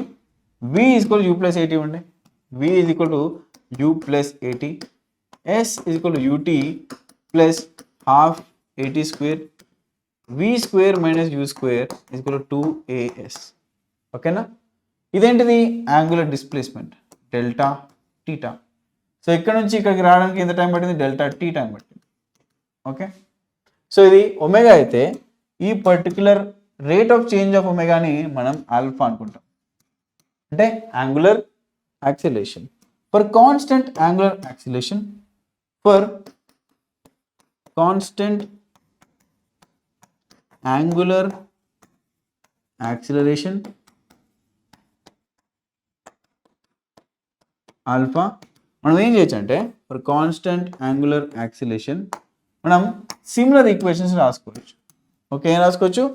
Final velocity omega f is equals to initial velocity omega i plus angular acceleration to time t. అలాగే ఎస్ అంటే ఏంటి? Delta theta angular displacement is equals to u t omega i t plus half alpha t square. అలాగే v square మనం చూసుకుంటే omega final square minus omega initial square is equal to 2 times of acceleration into angular displacement delta theta. So ఏంటి మనకి? Kinematics of rotational motion. So మనకి important question చూసుకుంటే ఇందులో మనకి very short answer questions మరియు short answer questions రాబోతున్నాయి. అందులో కొన్ని టాపిక్స్ చూసుకుంటే మనకి centre of mass. Okay, is it necessary that a mass should be present at the centre of mass of any system? Given example. ఇంకో question చూసుకుంటే 2 rigid bodies have same moment of inertia about their axis of symmetry. Of the two, which body will have greater kinetic energy? Why are spokes provided in a bicycle wheel? Alage we cannot open or close the door by applying force at the hinges. Why? Okay, idan related to torque. Okay na? Why do we prefer a spanner of longer arm as compared to the spanner of shorter arm? By spinning eggs on a tabletop, how will you distinguish a hard boiled egg from raw boiled egg? Okay, తర్వాత short answer question తీసుకుంటే distinguish between center of mass and center of gravity, define vector product, explain the properties of vector product with 2 examples, define angular velocity omega and derive V is equals to R omega, define angular acceleration and torque, establish a relation between angular acceleration and torque, write the equations of motion for a particle rotating about a fixed axis, find the center of mass of 3 particles at the vertices. Is a numerical problem. Okay, so the find the scalar and vector products of 2 vectors. Scalar product and enti? It is A dot B.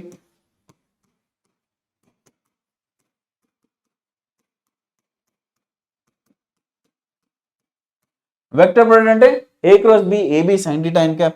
ఈ రెండు vectors యొక్క A dot B చేయండి మరియు A cross B చేయండి. Find the torque of the force about the origin. The force acts on a particle whose position ఇచ్చాడు. So force ఇచ్చాడు capital F, R ఇచ్చాడు, torque అనుకోమంటే torque అంటే R cross F. State and prove the principle of conservation of angular momentum. Explain the principle of conservation of angular momentum with examples. Okay, so thank you Nana. Be curious and keep learning. This is your SK sir signing off.